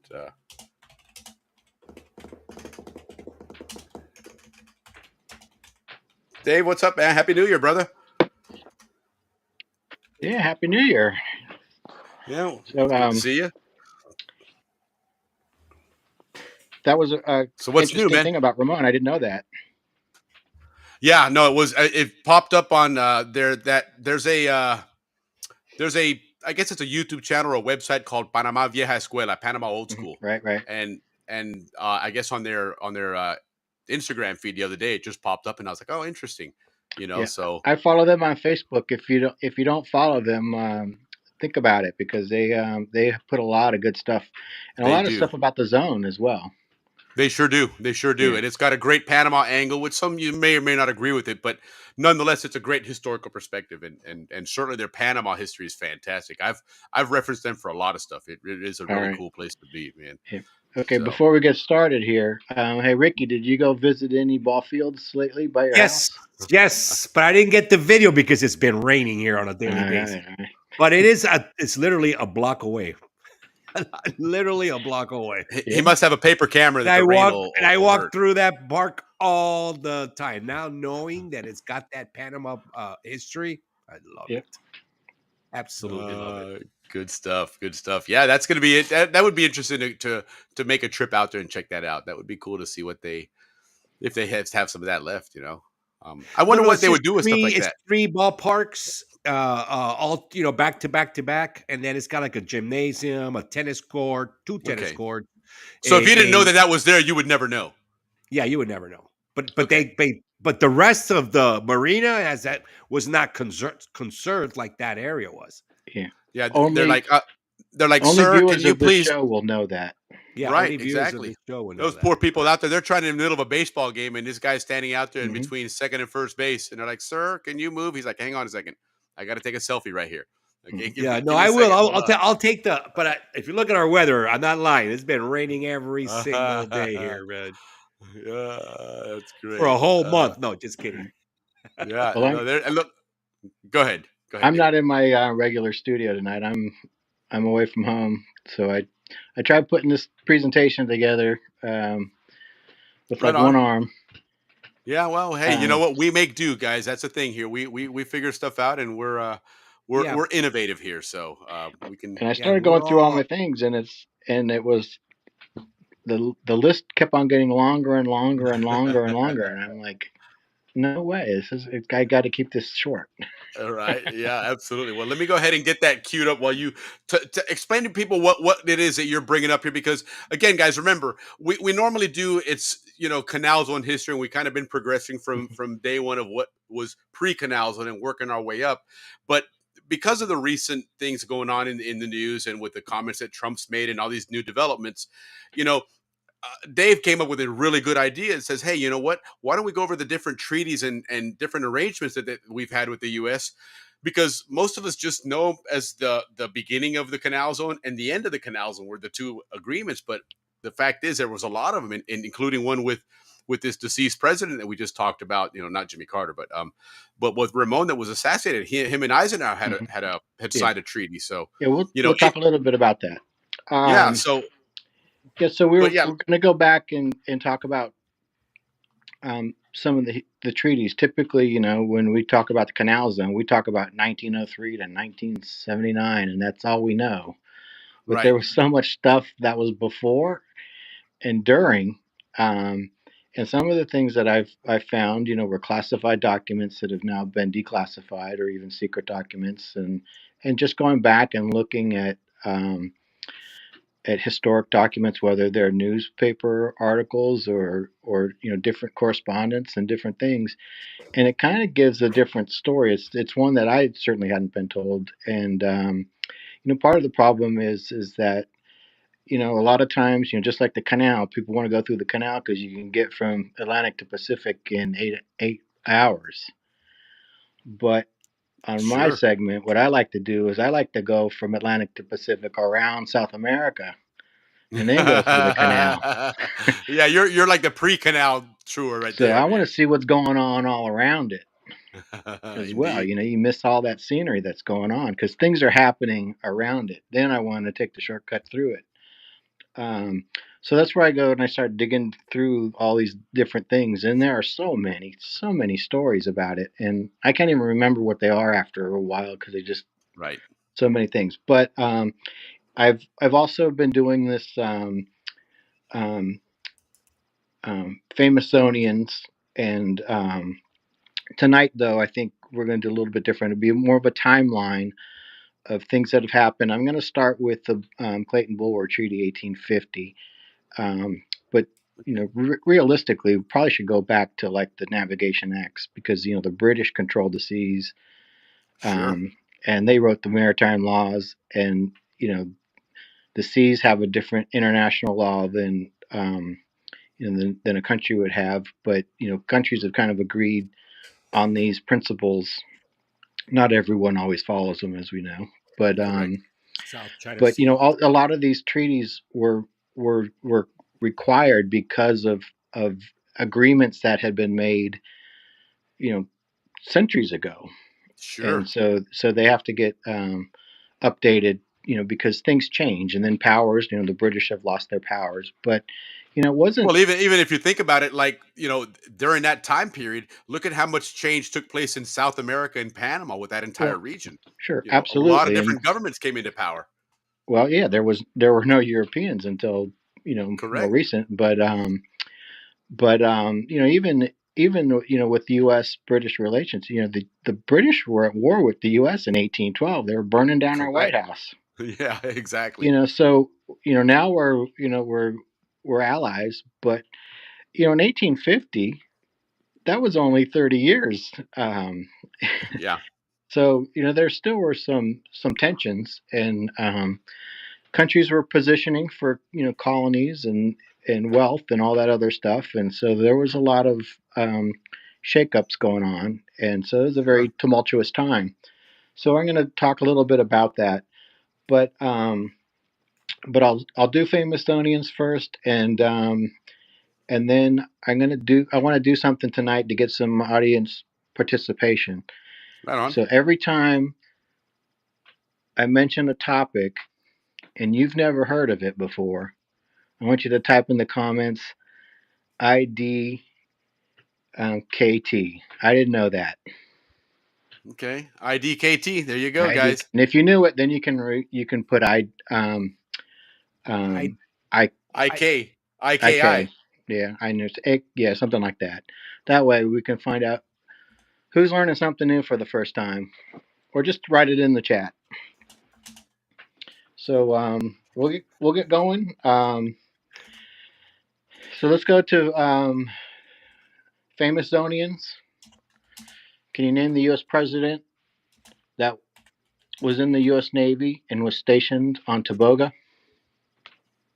President. How can you already not know that? I mean, you got to know that one, guys. Come on, let's see here. Come on, Grant. Navy. Grant. All right, so here we go. Say, I don't know. Let's go. Okay, so here it is. I know. Okay, all right. Well, here's a hint. First hint. Go to the next one. Okay, first hint. Oops. There we go. All right. It's a mosquito with a torpedo. Okay. So They're U.S. stationed at Navy. a mosquito boat. So yellow something. A It was mosquito like boat a yellow patrol submarine. station on El Moro Island on Tobago. Okay. And here's Still his no picture. takers on this one. Okay, let's see Here's who his that picture. is. You recognize this guy? John F. Kennedy. No. That looks like Charlton way. Heston. No, John F. Kennedy. John F. Kennedy. So John F. Kennedy was like a captain of. Go to the next one. Captain of PT boat, 109. 109. This Yeah. photograph is actually in Solomon Islands, Guadalcanal area. Yes. He was in Panama. They did training out there at Tobago, El Moro Island. So you know where that steamship wheel was out there? Well, they had docks and piers for 47 patrol boats. They also had barracks. They had, mess hall. They had radio stations. They had power. They had a direct telephone line or Army telephone line to the mainland. Refrigeration and maintenance shops.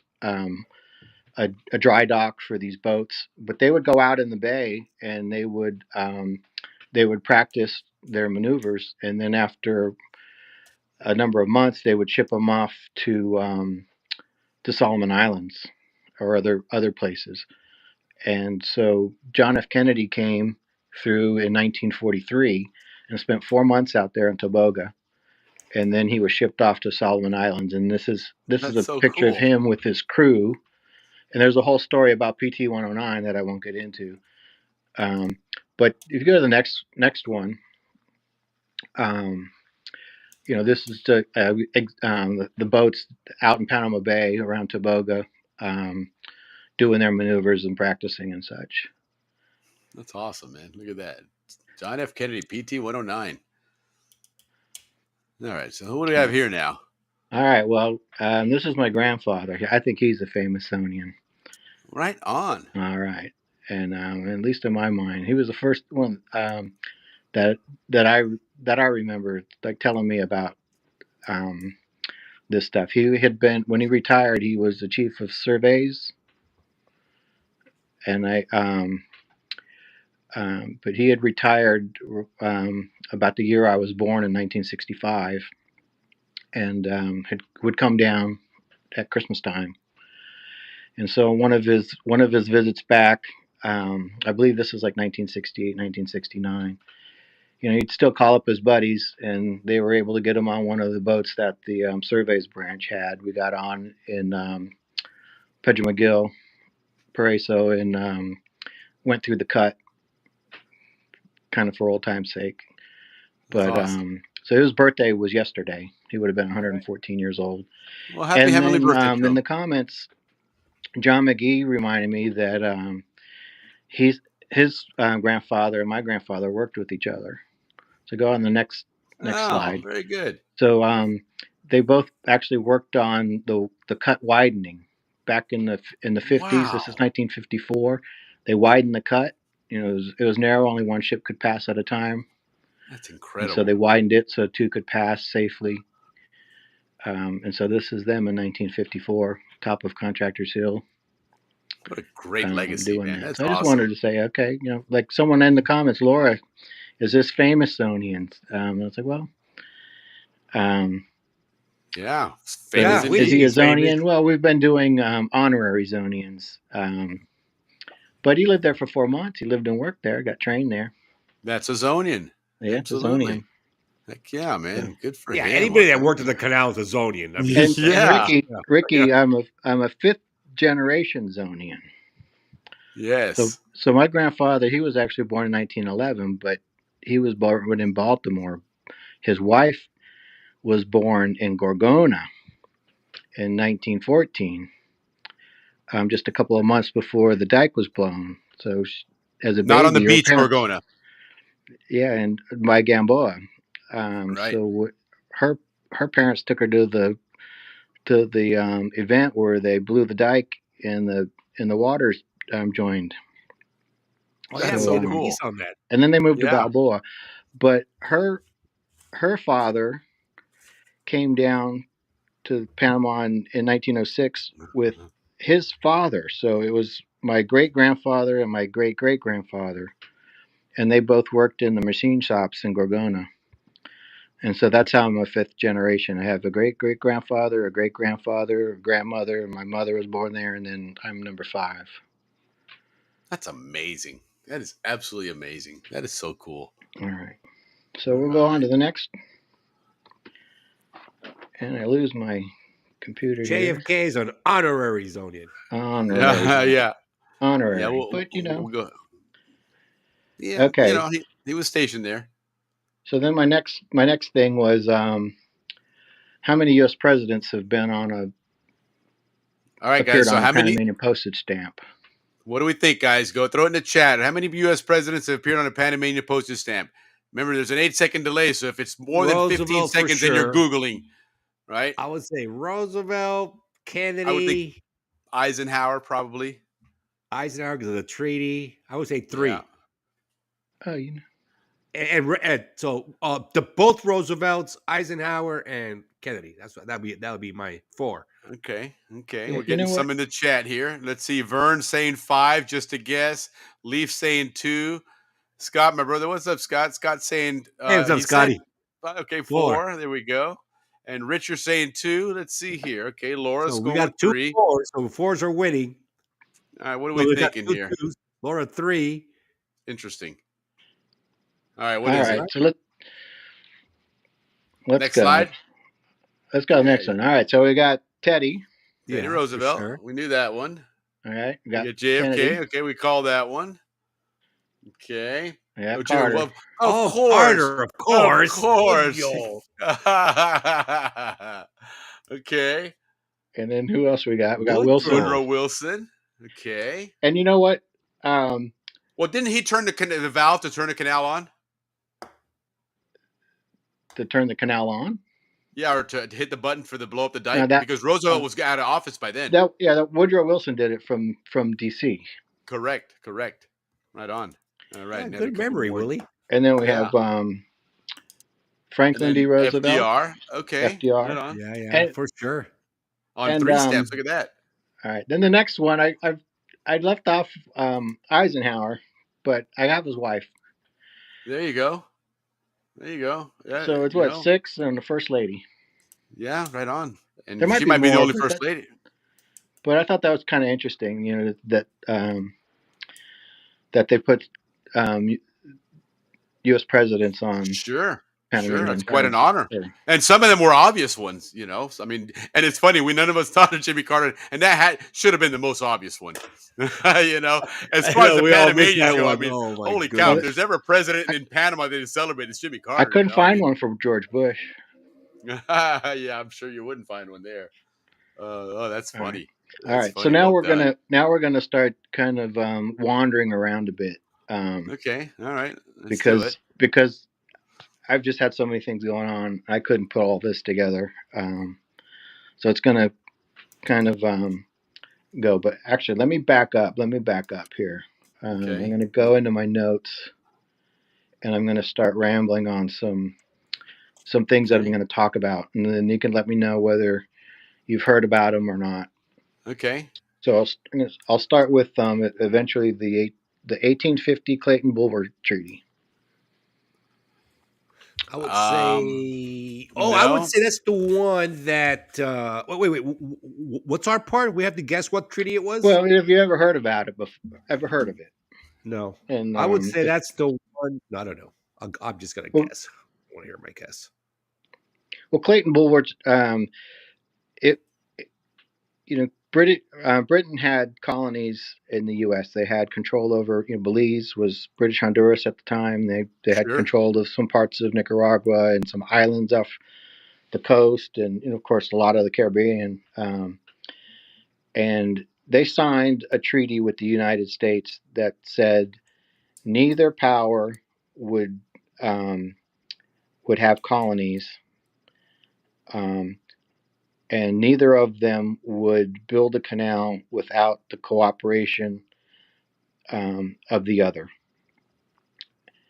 And so Britain was supposed to be divesting their colonies. They had been losing colonies all around the world. Sure. Well, they were in decline at that point. The Yeah. British Empire was no longer the. But 1850. Wow. but they own, they still had control like of these islands off Belize, and then they annexed them. So 2 years after they'd signed this treaty, they kind of went against it. And the U.S. was saying, hey, well, if we want to build the canal through Nicaragua and you guys are still there, we really can't do that. So, hey, you're not living up to this agreement. So, there's always some animosity there. But this basically gave the U.S. the ability to do a canal or a railroad, but Correct. with the agreement that they weren't going to become um, the proprietor of that country. They would just use it for neutral purposes to build a canal and not take over a country. Wow, that's very important to know right there, because Yes, and so the U.S. could have taken Panama. They could have, but they signed an agreement 50 years earlier that said they wouldn't do that. Right. Wow. Correct. See? Yeah. And see, And that's they've maintained that ever since. And that's what I'm gonna try to do tonight. And we only have a little bit of time to do all this, but you can never just start at the end of the story. It's like going to Star Wars. You go to the first one and you see Luke Skywalker and he fights Darth Vader, but then you realize, oh, earlier that was his father. Right. There's always things that happen before that. That's a great analogy, because I'll tell you that has really screwed up that whole Star Wars story.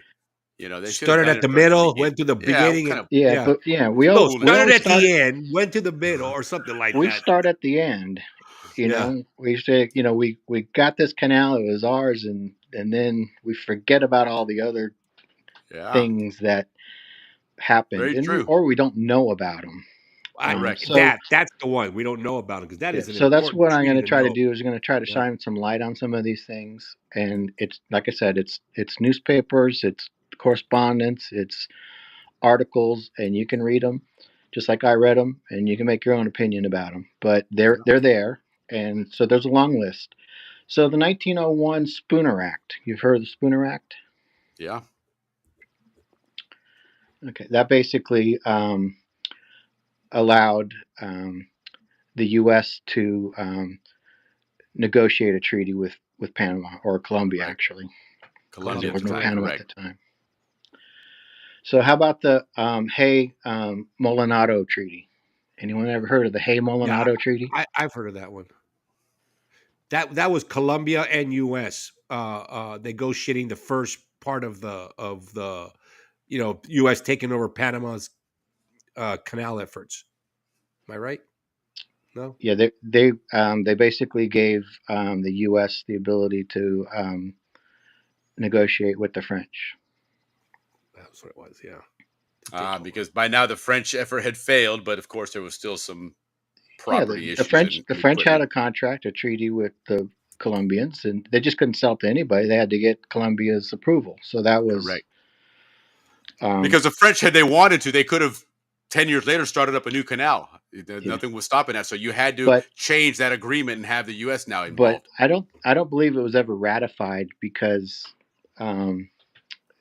during the Hay-Huron era, well, I guess they must have ratified it. It was the Hay-Huron Treaty that wasn't ratified. Correct. And that was the treaty with Colombia, and the U.S. was going to acquire the rights to build a canal or a railroad in a much smaller area too. 6 miles wide. Yep. And, so and basically it's the same thing. 10 million. We'll give you $10 million. We'll pay $250,000 a year. It didn't have the perpetuity clause in it, but basically it was some of the same things. So then we all know the probably the Hay Poinsifont Treaty or the Hay Haran Treaty. I mean, Hay Buenaventura Treaty. Correct. My computer keeps going out. All right. So those are a couple. But have you ever heard of the assessment that the U.S. actually needed 50 to 60 miles to control this canal? 50 to 60 miles wide? Wide. Wow. Man, that would have been going out to Tucumán Canal. And So they quite wanted a to reach. move the capital to western Panama, Interesting. or that they wanted to give the eastern part of Panama back to Colombia. Never heard of any of that, huh? Never heard of any of that. None Let's of go that. over that. So how about the Platt Amendment? Ever heard of the Platt Amendment? The 1901. name sounds familiar, but I couldn't tell you All right. what Well, it it was is. more related to Cuba, and the Spanish-American War happened in 1898, and so in the USS Oregon was trying to steam around South America to get there. It took 60 days to get there, and that's kind of when they realized they need to get this canal going. We need a shortcut. But they were proposing to build it in Nicaragua at first, and then so the the U.S. defeat the Spanish, and so they actually controlled Cuba, and the Cuban president wanted the U.S. to annex them. Yeah. But the U.S. didn't. But what they did is they had this Platt Amendment. That was the name of a senator from Wisconsin that basically said we have the right to intervene militarily and have coaling stations, and we can have a Navy base here, and that's where Guantanamo comes from. But so here they had a chance to annex Cuba, and the U.S. declined. Wow. So it's kind of like, okay, well, part of it could be they had a treaty, the Clayton-Bulwer Treaty, that said you wouldn't do that.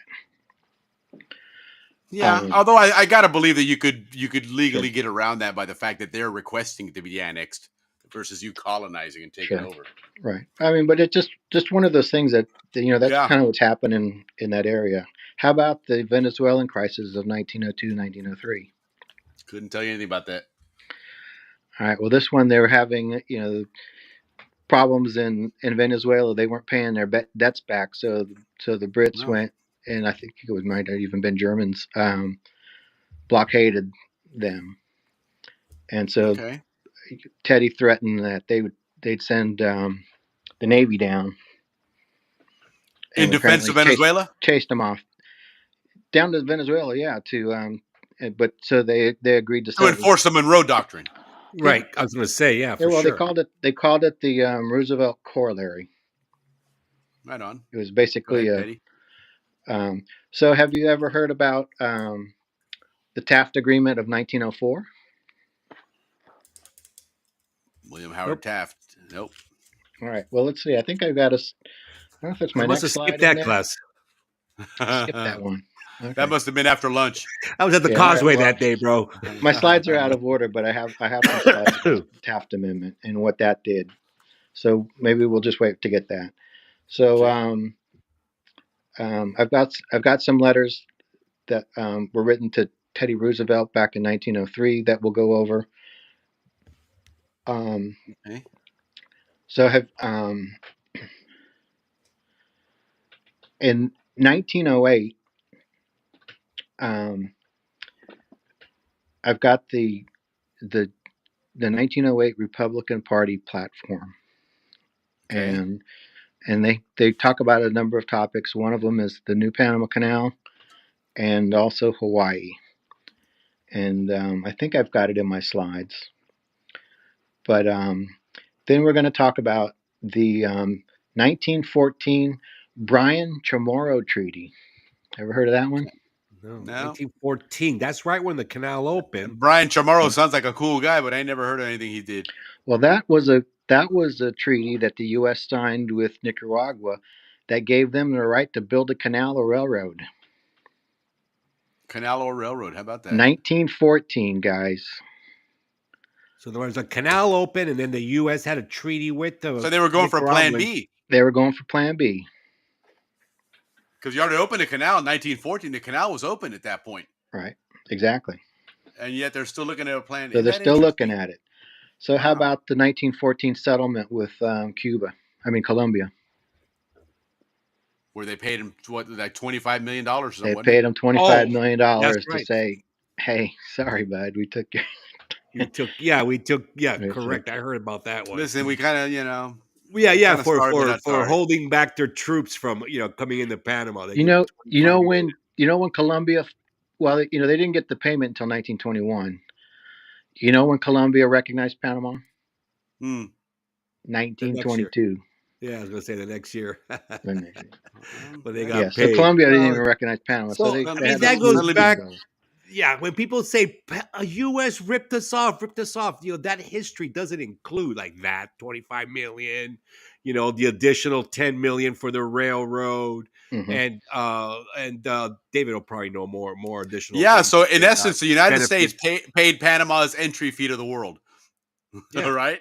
And they always say they got ripped off, so I never understand that. That's funny. Yeah. Well, there's an interesting story. We don't have enough time to talk about it, but it relates back to the canal tolls. And it was, you've heard of the Panama lines, Yeah, the shipping line, Panama Pacific line. Yeah, correct. They used to provide east-west, East Coast, West Coast freight transit through the canal, and they were given, subsidies by the U.S. to do that. And one of their sailors decided, they're not being treated very well. He's going to strike, and caused quite of an uproar. And he managed to take down the Seafarers Union at the time and get all these folks, like 30,000, to switch over to this new union. And Nice. the Department of Labor, Department of State said, "Hey, when you get to New York, we're not going to harass you or anything. We're just but we'd like to talk to you." And then when he got to port, they arrested him. Of course. And come on, man. But one of the things that they talk about is how the Congress stopped this subsidy, and that then the Depression happened, and the Panama Canal raised their tolls, so this ship was going to have to pay $37,000 more a year for its tolls. And so you think about what the toll rates are, and they were raising tolls back in the 20s, 30s. Yeah. And putting ships out of business. So this ship went out of business in 1937. Well, they didn't. I don't think they imagined how popular the canal was going to become and how it was really reshaping, international trade. And so they had to increase the tolls because they were putting a tremendous workload on this canal. All right.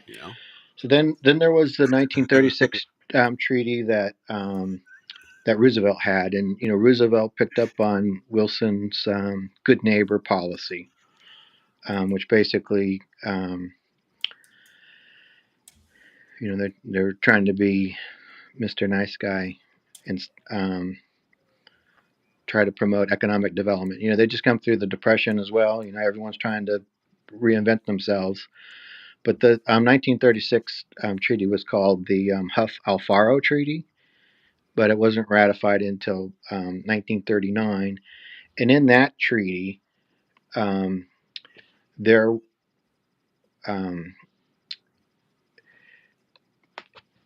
Panama wanted the threat that the guarantee that the U.S. would protect Panama from Colombia, since they're no longer a threat.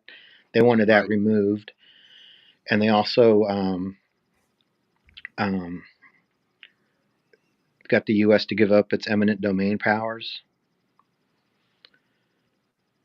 And basically in the original treaty, 1903 treaty, the U.S. had a clause in there that they could take any land they needed for canal purposes. Correct. And if you go into the slides that I sent you, we can get a little bit back on track. I guess the first one was a remnant from last one, but it's November 3rd, 1903, and this is from the White House, and it's a telegram to the USS Nashville, telling them, "Hey, don't let the Colombian troops on the train." Yeah, that's November 3rd, guys. That's the Independence Day of Panama. So here it is. The White House is sending a telegram to the Navy ship directly, not through the Department of War, but saying, "Don't do this." So how the heck would they know that? They're all the way up in Washington, D.C. And part of it is because they helped orchestrate it. Yep. And so this was the order for the day.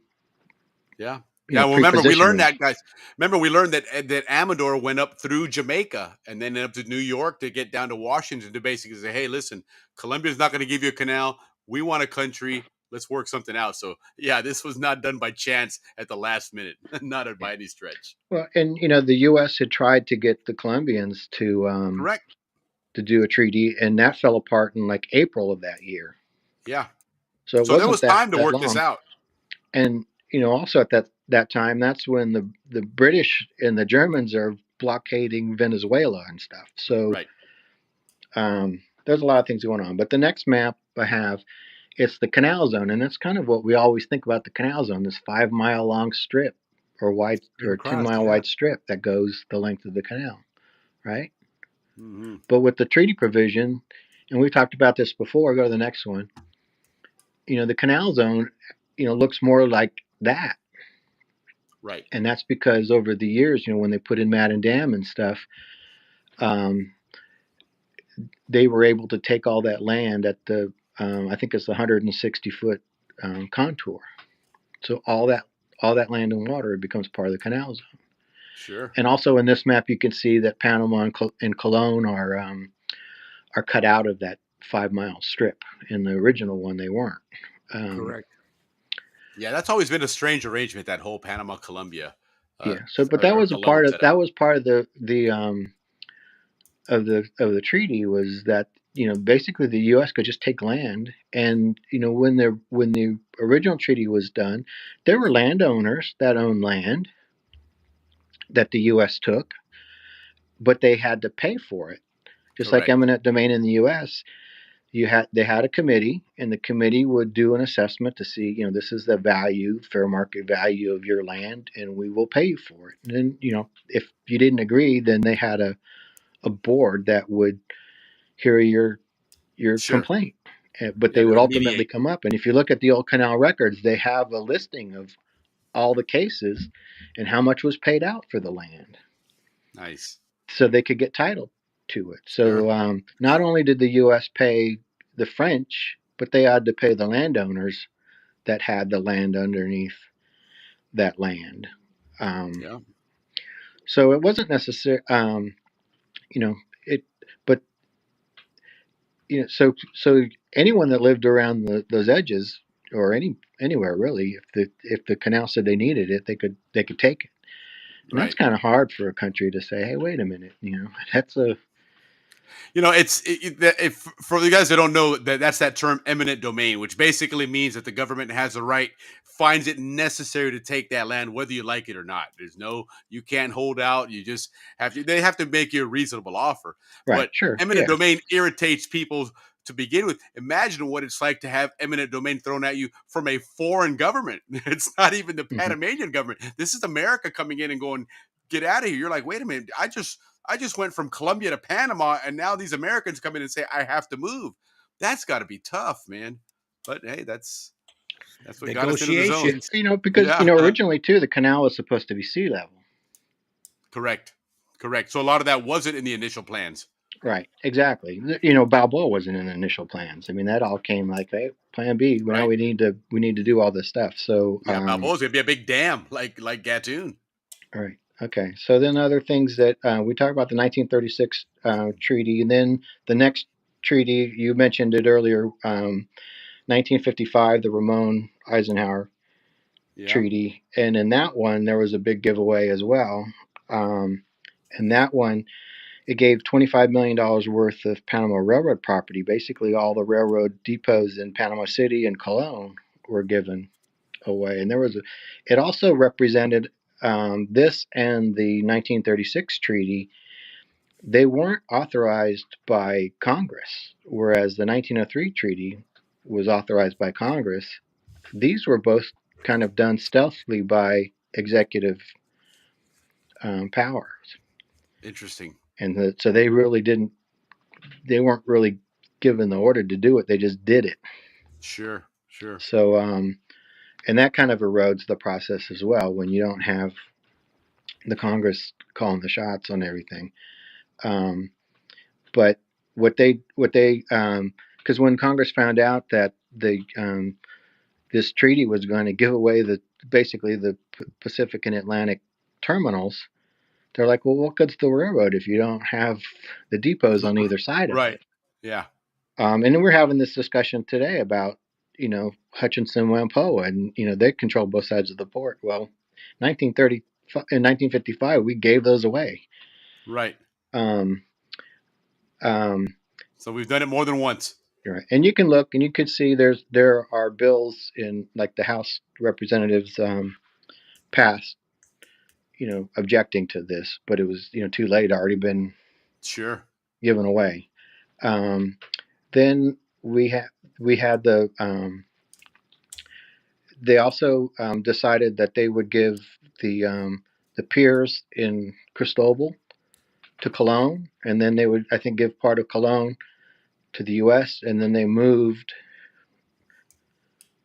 Cristobal to New Cristobal. And that's what Yvonne just asked. That's funny because Yvonne just asked that question in the chat. Which treaty gave back New Cristobal? This is the one, the 1955. Look at that. And I just saw a post this week. Someone posted some pictures of the Cristobal High School and the old Cristobal, and I'm looking at it like, I don't know what that is, and it's because it didn't exist, and except in some of these old pictures. And they basically gave land away back then. Sure. I'd never heard that before. Right. I would imagine if you lived in Cristobal, went to Cristobal High School, you knew that story. But and man, what a beautiful location that must have been for that school. I can imagine. Yeah. Right. So then we had 1956. We have the Suez Canal crisis. Yeah. And if you know the Suez Canal, it was it was being run by the British and the French, and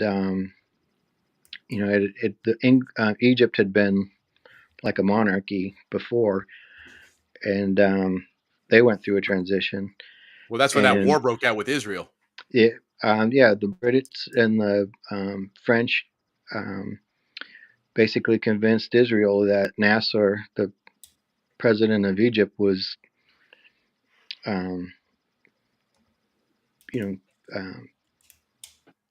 bad, and they needed to intervene, but part of that was they started nationalizing the canal, so they took it from Britain and France and they nationalized it, and they got UN support, and the other Arab countries were kind of putting pressure on, and that kind of gave the Panamanians like, hey, if they can do it, we can do it. Sure. And other Latin American countries were like the Arabs, they were like, hey, do it.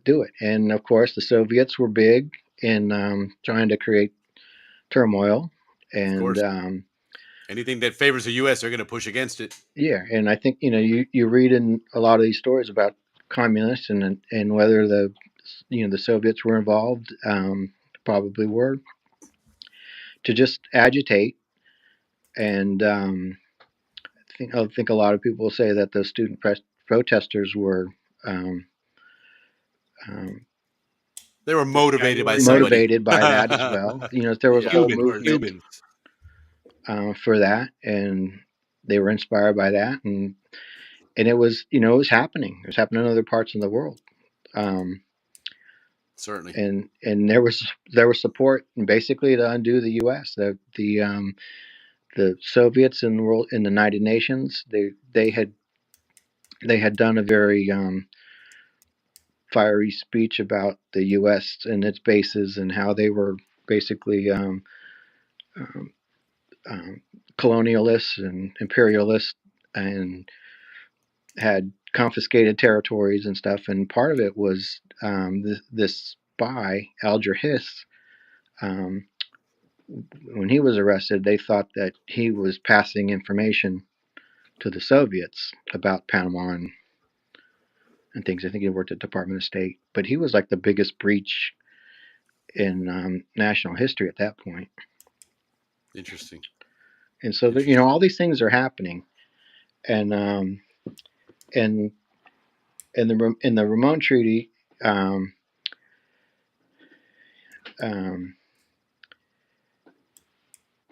Well, that was that treaty was one of the things that did was give Panama more income for starters. it did. Yeah, they raised the 1936 treaty raised it from 250 to 430.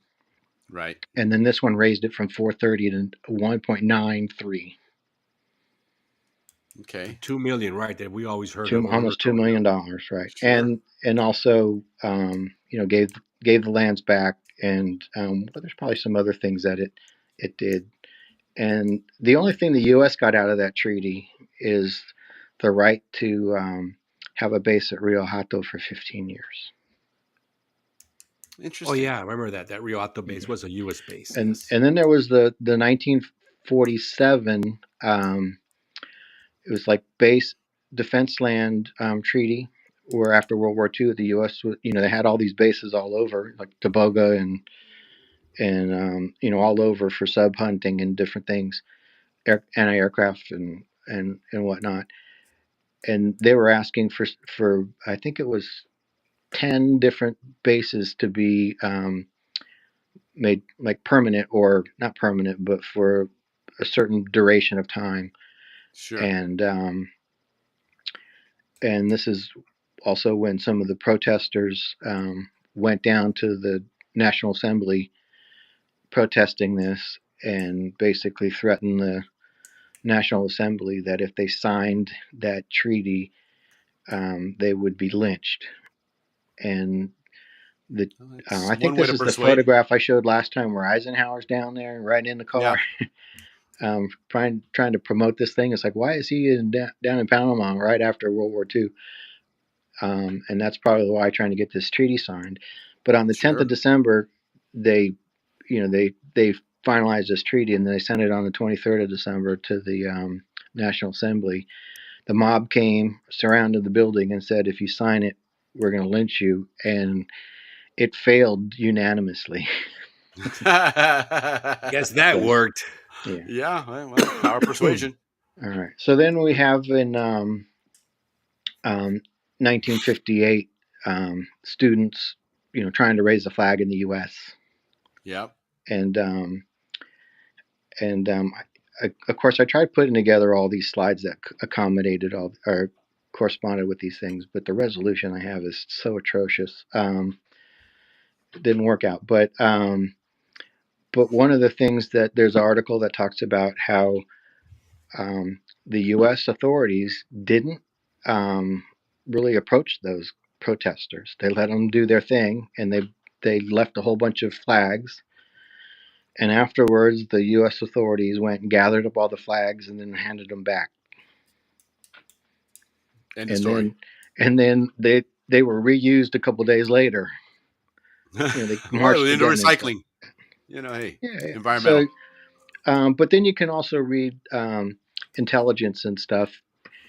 And, you know, for years, the U.S. knew about these students and Of course they did. And, you know, what was happening in the schools. And then there were professors that were promoting that the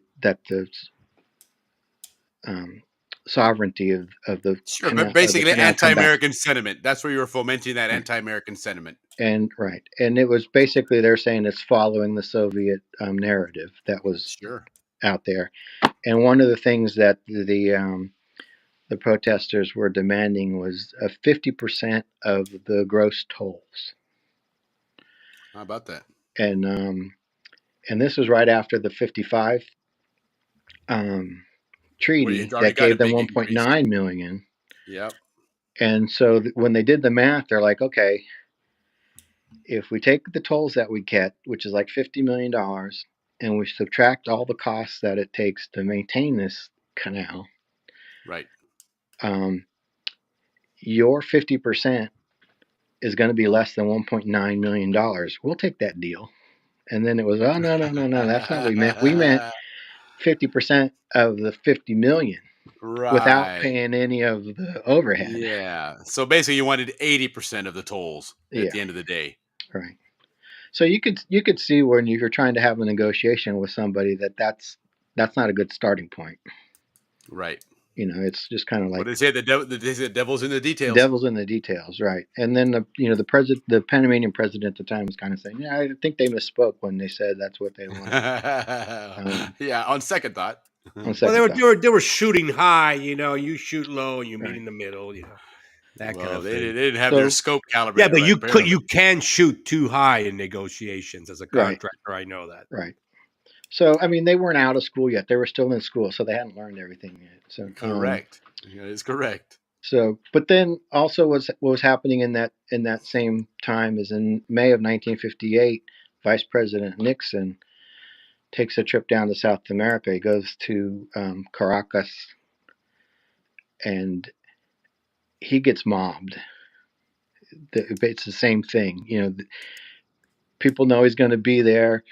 They greet him at the airport, and as soon as he gets ready to drive off, they surround the car and start throwing rocks at him, and it's all like staged. I mean, it's students and stuff were instigated to do that. And then he goes to Lima, Peru, and the same thing happens, and they throw rocks at him and stuff like that.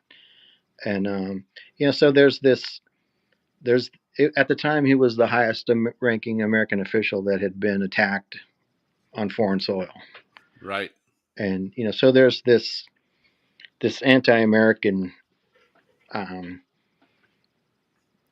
perception all over South America. But when you look at it and you read some of these documents, the Panamanian presidents are asking the U.S., "Hey, we can't control all these protesters. We only have 3,500 National Guard. We need 600 more, and it's going to cost $10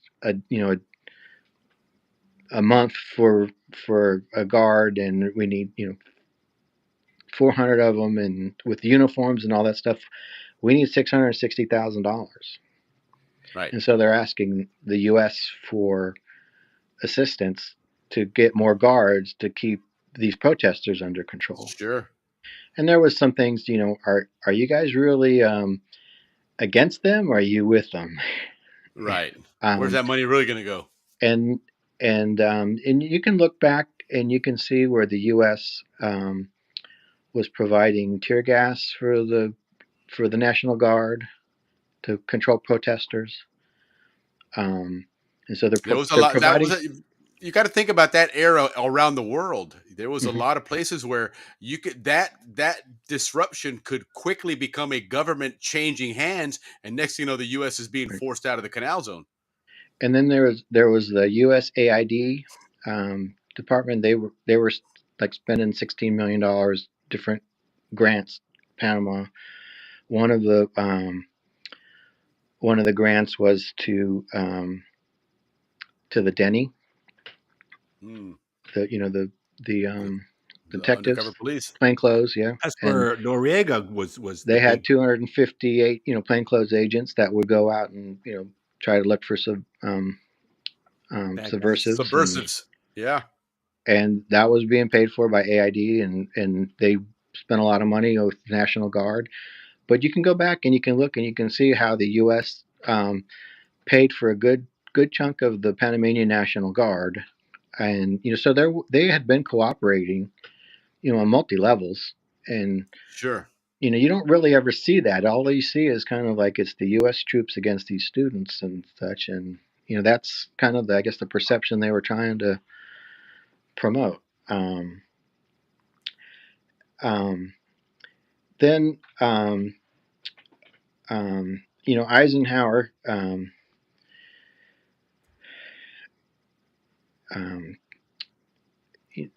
with one of the flag incidents, President Eisenhower has some press conferences, and I think I have it in my slides, so we'll stop on that.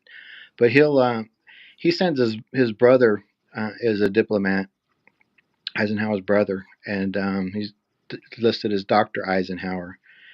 And he goes down to Panama and he's having a discussion with the Panamanian finance minister. And the Panamanian finance minister afterwards says that Dr. Eisenhower said that the U.S. was going to give us sovereignty, and they're going to announce it on November 3rd, our National Independence Day. And then the Department of State has to come out and say, he doesn't have the authority to do that. He's a private citizen. He's the brother, but he's not speaking for the U.S. And so there's whether it's true or not, but there's always this understory about sovereignty, and the students are talking about this topic called titular sovereignty, which basically means you have the sovereignty, but you just don't have the power. Correct. And so there's all these discussions about that. Then later on, there's on the memo. 58. There's memo. We're 58. Then there's memos. Department of State, 1960, that starts talking about how the canal is obsolete. They start talking about it. But prior to that, another interesting aspect of it, when we think about the view of the admin building up there, right, taking a look in from like the elementary school, as a result of those issues, late 50s, 58 and 59, was that Eisenhower said, you know what, Panama should be able to fly their flag in the canal zone as well. And so I meant to say that in 59, Eisenhower says that they should be able to fly both flags in Shaler Triangle, which is it was the bus depot area across where the Tivoli was, and that was one of the things. It's like, if you could do it there, why can't you do it other places? Right. And and then we'll just move ahead. I see you got some graphics going up. Yeah. I was just, these are the ones that you had there previously. You're just talking about the mob in Peru throwing stones at Nixon. They're showing damage of the car there. So that's the damage of the car. Yeah. So then let's just move on to this graphics for a little bit. So those are the pictures of his car, and then those are the riots, some of the student riots, the Pan Am building in the back. Yeah, Pan Am used to fly out of Balboa. Correct. Civil Affairs used to be the airport. Right. So then this next photo is John Wayne. And the interesting thing here, I don't have the copy of the letter. I thought I did, but in this article, it talks about, John Wayne was good friends with Ronald Reagan, but on the Panama Canal issue, he tore him a new one. He was like, hey, you are lying. You're out there. You're telling all these lies. You got to cut it out. And I'm like, what the heck? John Wayne is doing that? So what's going on? John Wayne owned Grand Morrison's. I didn't know that. Yeah, I didn't know that either. I had heard that he owned fishing boats out there. A shrimp factory, I thought. But let's go to the next slide. Grand Morrison, the one right there on 4th of July. I didn't know that. Wow, interesting. He was friends with Torrijos too. Yeah, I sat right next to him at the inauguration of my uncle. Well, he was two seats. That's so cool. Yeah, interesting. So I'm like, okay, I didn't realize he was rubbing shoulders with these guys. But go to the next slide. But it turns out that John Wayne had been married to a Panamanian woman. Yep. And wow. and knew a lot of Panamanians and had business ventures with some of them.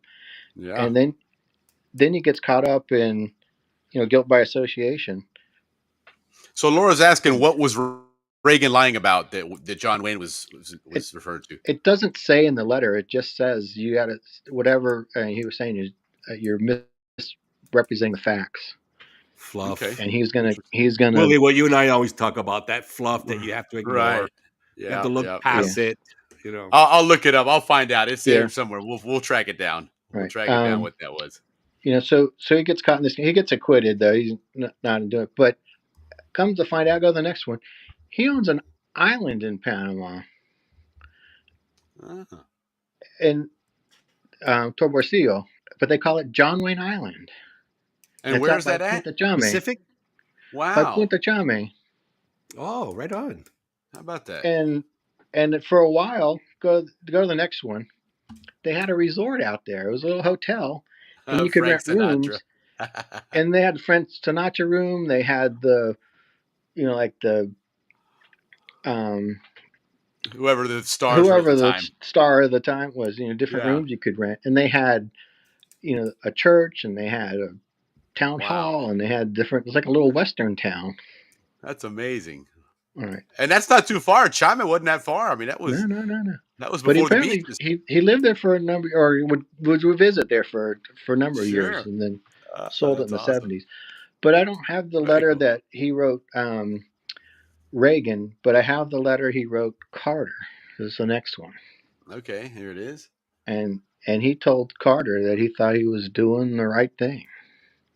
And I had never heard any of that stuff before. Isn't that so I don't know what the letter, what the details were about what John Wayne is, but I'm sure we'll do some research and find out exactly absolutely what it was. But this letter basically says, thank you for inviting me to the White House, but if I go there, I'm just going to create a whole bunch of press right thing. And so thank you, but here's my attachment. And it's not, you can't read the attachment, so that's where you can't tell what he's talking about. Sure. That's incredible. That's fascinating. We had heard that John Wayne had a history in Panama, but certainly not to that extent. Well, we've talked about the little sheds that were off of Enterprise Street in Balboa. Ricky said you used to play around that. Well, we used to keep a boat in one of those sheds, and one time I was in there with my dad, and there was this big wood shipping pallet, and it was plywood, on pallets, and it had those steel straps, right, holding it down. And I asked him what it was, and he says, he shared the shed with another man, the man that ran the observatory. They owned the boat together. And he said, we're keeping this gold digging machine for John Wayne. Oh no. It's in so there. he's going to go into the prospecting business. Maybe. So that's funny. Wasn't that Mr. Sequist that used to run the observatory? That's exactly it. I thought we had a Sequist on last week, actually, in our comments. I think I saw a Sequist. Interesting. So, wow. Yeah, the name of the boat was called the Sea, SEA Dahl, DAHL. So Sea Dahl. Very good. There you go. Right so then, so I just thought that was interesting. It's one of those things I didn't know. I've gone by that all the time. I've never heard of John Wayne Island before. It is very interesting. And I mean, it was a place that they had developed into something. It wasn't just a plot of land he bought. Yeah. There's all types of videos. This one guy went out there on a windsurf. It's abandoned now, and then he walks around in there, and it's pretty amazing. But then the next thing is we were talking about tolls earlier, and so the next one is this document that was produced by Panama Canal that did a study between the difference in toll rates between the Suez Canal and the Panama Canal. And it's not that long. It's only like 29 pages. But if you go to the next one, there's a summary of the cost differentials between the two. And basically, what they're saying is that the Suez Canal is twice the price as the Panama Canal. For the tolls? For the tolls, like by weight and all that other stuff. Huh. So you hear about, I would imagine it's probably not anymore, but at the time, it was a deal. And there were complaints that, like especially Panama, they wanted revenue, And Sure. they were basically saying to the U.S., "You're not charging enough. You should be charging 100 million, and then we could get a lot of money." So, Oh, the but I think irony the of that, U.S. and look what we're talking about nowadays. Yeah. So that's just one of the things is that there are studies about tolls, and you can go online and you can plug in what your toll is going to be on a computer. There's a calculator, and it'll tell you what the size of your ship. You Sure. talked about it before, the beam and the weight and all that. What type of ship are you? A passenger ship is different than a cargo ship, Right. and it'll calculate it, and then also tell you how much more it will cost you if you went around South America, and it's a lot of money. Like for some of these like bigger ships, it's $1 million extra to go around. Well, certainly, just the Plus fuel the alone time. is going to. Fuel alone, right? Interesting. All right. So Interesting. the next thing I wanted to show you is we talk about it all the time, but have you ever seen a real copy of the Hay Buenaventura Treaty? No. Is that what that is? That's what that is. Wow. Man, Look I at love the that. frame. It's Isn't got it? the seal in it. It's got the Copy They got of a wax it. seal and seal everything on there. it. Yeah. Look at that. Yeah, I can't see the inside of it, but I found this on a site, and it's like that's like our independence document. Yes, Never absolutely. Bill of have Rights, the never seen it. Declaration of You Independence, know, Magna Carta. and the Absolutely. interesting thing about the Declaration of Independence, the one that everyone knows,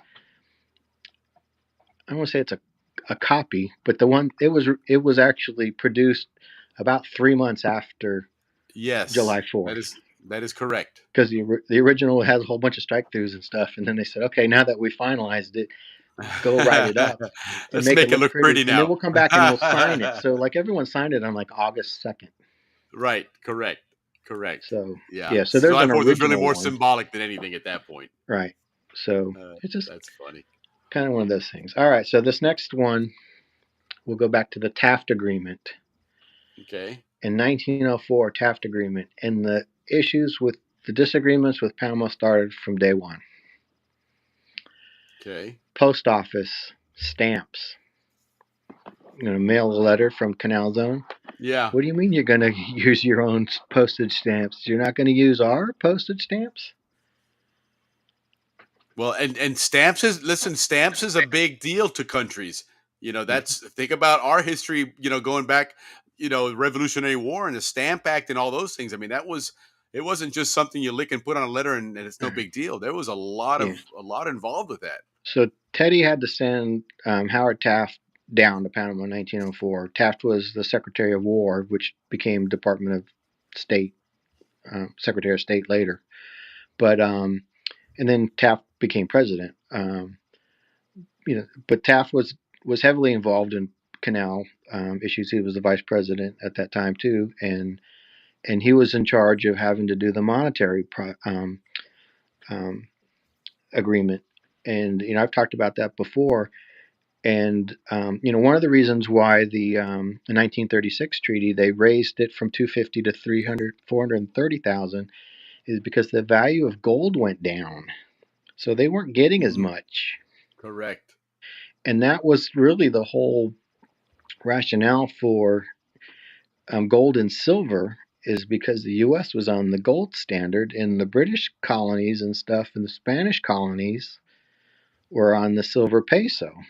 Yeah, and so they preferred the silver. Yeah, and of course, it also ended up following racial lines, and obviously there was some of that as well, but the rationale for having a gold standard was because that was the U.S.'s standard. Yeah. And And these people weren't expected to go to Panama, work, and spend their entire lives there. They were yeah, expected to get and their I money and go believe back to the U.S. having gold, not silver. and I believe the $10 million that Panama was, or the money that Panama was paid, was also in gold, not silver. Okay, interesting. And then of course in this agreement they had to determine what purity of gold is it, because like you have 10 karat gold and 14 karat gold and Yep. 18 karat gold. So it was also, it had to be of a certain, quality as well. But for the stamps, the first stamp, if you look at the top, it says Colombia on it, because in 1903 it was Colombia. Yeah, right. And then the Panama province, they call it an overstamp, is stamped on the top of it. But then when Panama broke free, so basically that last month, you have it still says Colombia at the top, It sure but does. Panama, and now it says Canal Zone, So it's double stamped. double stamped. And then after 1904, they get their act together and print their own stamps. It just says Canal Zone, but you see behind it, it says Republic of Panama. Yeah, exactly. And so that went on until 1924. And that was when Calvin Coolidge was president, and he just said, "We're not going to do that anymore." Yep. We're the United Um, States. yeah. So, and then from 1924, it just became Canal Zone. Yeah, right. On a U.S. So those are some of the things. There's all these things going around, and from the get-go, there's kind of not all the details were worked out. The revolution, the independence happened on the 3rd. The treaty was ratified on the 18th. No one had seen it, Right. in advance. they weren't consulted necessarily. So I think a lot of people were confused, and not all the details were worked out. And Well, and I think the big takeaway here then is going to be that the United States and Panama have been negotiating and agreeing and disagreeing on things for many years. Right. This isn't something new that happened 2 weeks ago or even in 1977. This has gone on since, like you just said, since day one. In 1903, they started with the whole stamp thing. Yeah, and the U.S. had that with the Clayton Bulwer Treaty. It's like, okay, we'll do this treaty with you, but now you annex these islands that are right off the coast where we want to put this canal. Now we can't do it. We're like, hey, we're not. We got to work out these things. So even it's any contract, any agreement always was going to have some misunderstandings or exactly. And We then you don't can even know, read like you about said, the devil's in the details, and we're not going to know those things unless you take the time to research it. There's a one of the classified memos that I have talks about Torrijos, and it says, some guy confidentially tells us, I don't know, some Panamanian minister, that Torrijos doesn't always say what he means. So like he'll tell you yes, but he doesn't mean yes. Right. And he told like General Westmoreland, like with Rio Hato, yes, but he didn't mean it. Okay. It's like, well, how the heck can you have a negotiation or an understanding if you're telling somebody that they don't want to know? So I don't know if it's true or not, but you always wonder why things are always a mess, and part of it is just the way we communicate. Yeah, and even why it takes so long, Right. because that position wasn't the position you had last week. All right, so let's go to the next one. All right, kind of wrap this couple. Yeah, I know we're getting late here. Back over. So in 61, 62, President Chiari, they corresponds back and forth with John F. Kennedy, and he tells them, "Hey, we want that flag to be flown in the Canal Zone, and we want to renegotiate this treaty." And Kennedy invites him up to the White House, and so this is. They're sitting in the back of his car, and when I looked at this picture, my jaw dropped because he's sitting in the exact seat that Kennedy was assassinated in, just months later. Yeah, the irony. So I just said I'm going to show that. But then the next picture, they met at the White House in the Oval Office, and he both came out of a scoliosis clinic. He had 8 principal demands and then 5 other requests. Less important, but it's all written down in there. So let's go on to the next one. And this is, some of the correspondence that I find, and I highlighted this, and I can't read it. So it says the zone as an entity will disappear and the zone government will be disestablished upon entry into force of the treaty. Jurisdiction over the zone areas will pass to Panama over a period of 3 years, and the U.S. will be afforded to use those areas necessary for the operation, maintenance, and something of the canal. Operation. So this is a memo to Henry Kissinger. So Henry Kissinger was the Secretary of State for Nixon, 1975, and he's already writing back then that the canal zone is going to go away. It looks like it was somebody named Bunker because it says at the beginning. He was Bunker. Bunker. Bunker was sent down to negotiate. Okay, yeah, because it says Bunker has reached agreement in principle with the Panamanians on three major issues. Interesting. I had never heard this before. Right. I mean, I knew they were negotiating, but I'd never heard that they were going to make the canal go away in 3 years, or the zone go away in 3 years. God. Obviously, somebody went back and said, no, that's not going to happen. But then you go on and you can look at other, every day, every week, there's correspondence going between, different agencies and different people, and they're talking. And so, that's where I kind of got overwhelmed looking at all this stuff. It's like, there's all these little pieces of information. But they all start, you can go starting from 1960, and then you can see what, Johnson was saying, President Johnson was saying, and what Kennedy was saying, and what Ford was, or actually Ford, but Kissinger, and right. And you look at all this stuff, and you're like, all this stuff happened way before. The return of the canal was in the works way before we started thinking about it. Yeah, and so we know the man that signed the end deal, but there was so much stuff that was going on for years and years before that. Yeah, and you can look at the final result, and you can look at these documents, and go on to the next one, and it starts talking about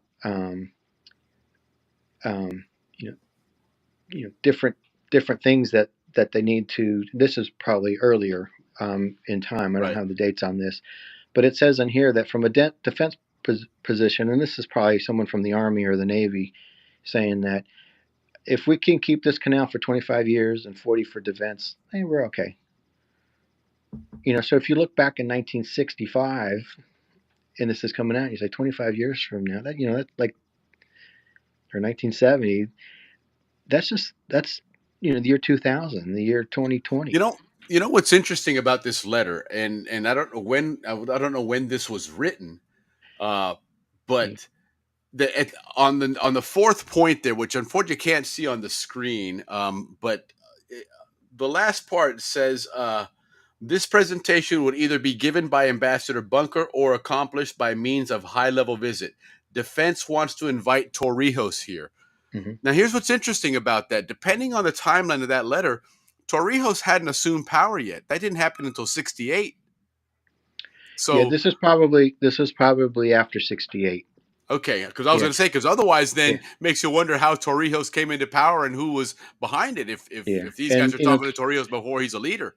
And that's some of the difficulty I have on this. These are like, you can go on Department of State, you can go on presidential libraries and find these things, but a lot of times the quality of them, the scanning is not that great, and then they're not dated.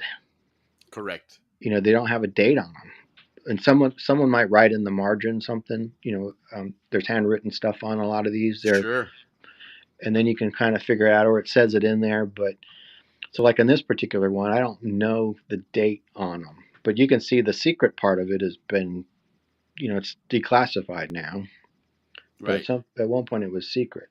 So, all the things that I try to talk to people about or tell them about, it's because there's a document here. It's not like I'm trying to it's not rumor. It's not rumor. It's like I'm just saying I'm reading it. You can read it, and maybe we don't see it the same way, but there's a document. And I think what's fascinating about this is the fact that it's secret.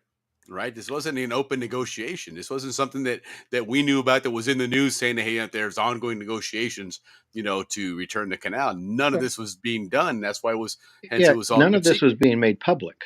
No, And so exactly. the way it works, and then some of the documents that I had in this presentation are the Department of State would issue statements, and then they would have this narrative about what they wanted to say about that. Right. Right. You wouldn't know the details, but they would just say, "Okay, we're negotiating with high-level Panamanian officials." They won't say Yeah. we've invited Torrijos over. Exactly. Exactly.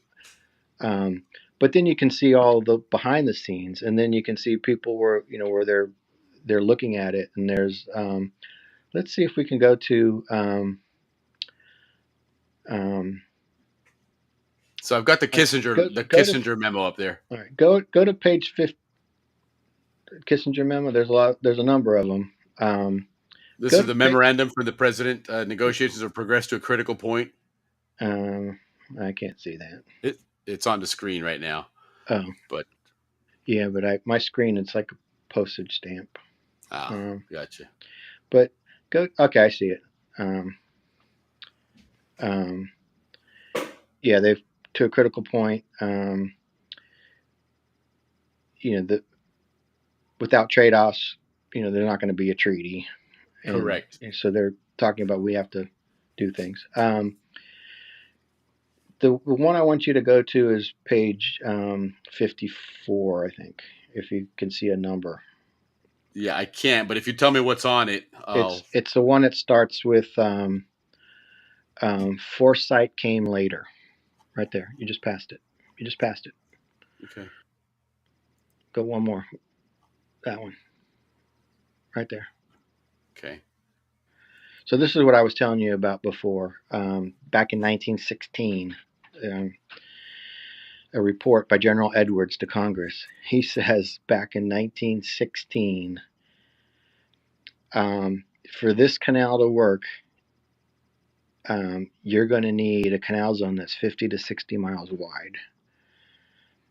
You're going to have to include Panama and Cologne, where to avoid frictions that have existed ever since.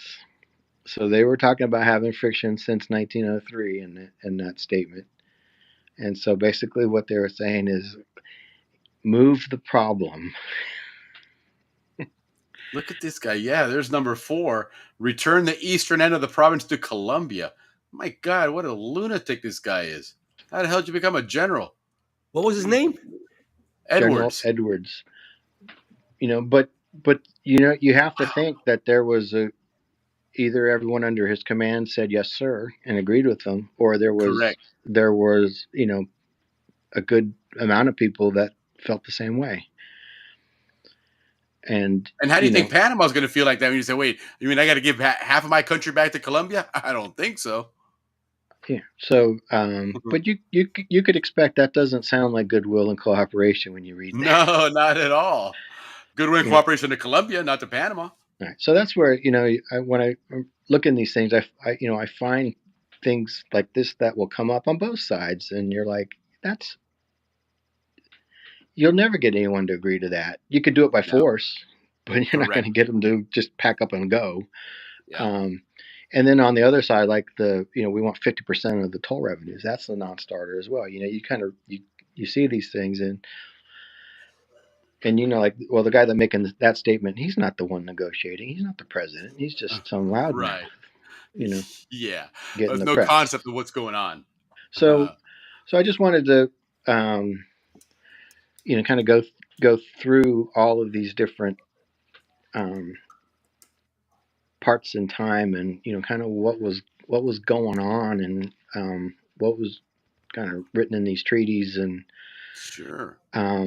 And it shows what the real relationship was between these two countries. Yeah, and for what's happening today. We could read the language of the treaty and stuff, but for me, I find it a lot more interesting to find out how did you get there?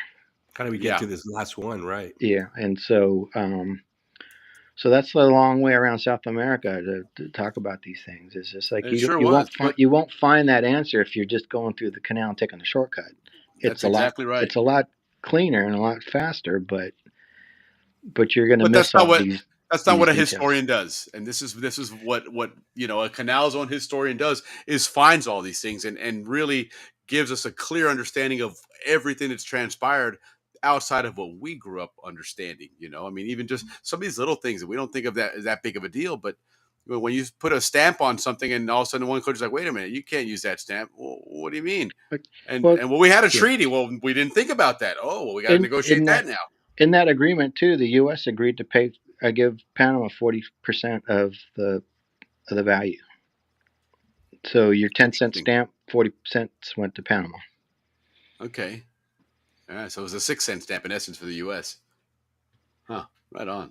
Cool. Well, listen, this was good. It gave a lot of context. Like we said, it gave a lot of context to what's going on today, guys, and understand that Panama and the United States have always been in a spirit of negotiating things, and they respect each other's sovereignty, because let's face it, up until probably the last 40 or 50 years, prior to the Cold War and during that time leading up to World War II, and even a little bit after that, you were still in an era where, countries could take other countries by force, and there wasn't a lot that people could do about it. Imperialism. Yeah. Absolutely. And yet that has never been the case here with the United States and Panama.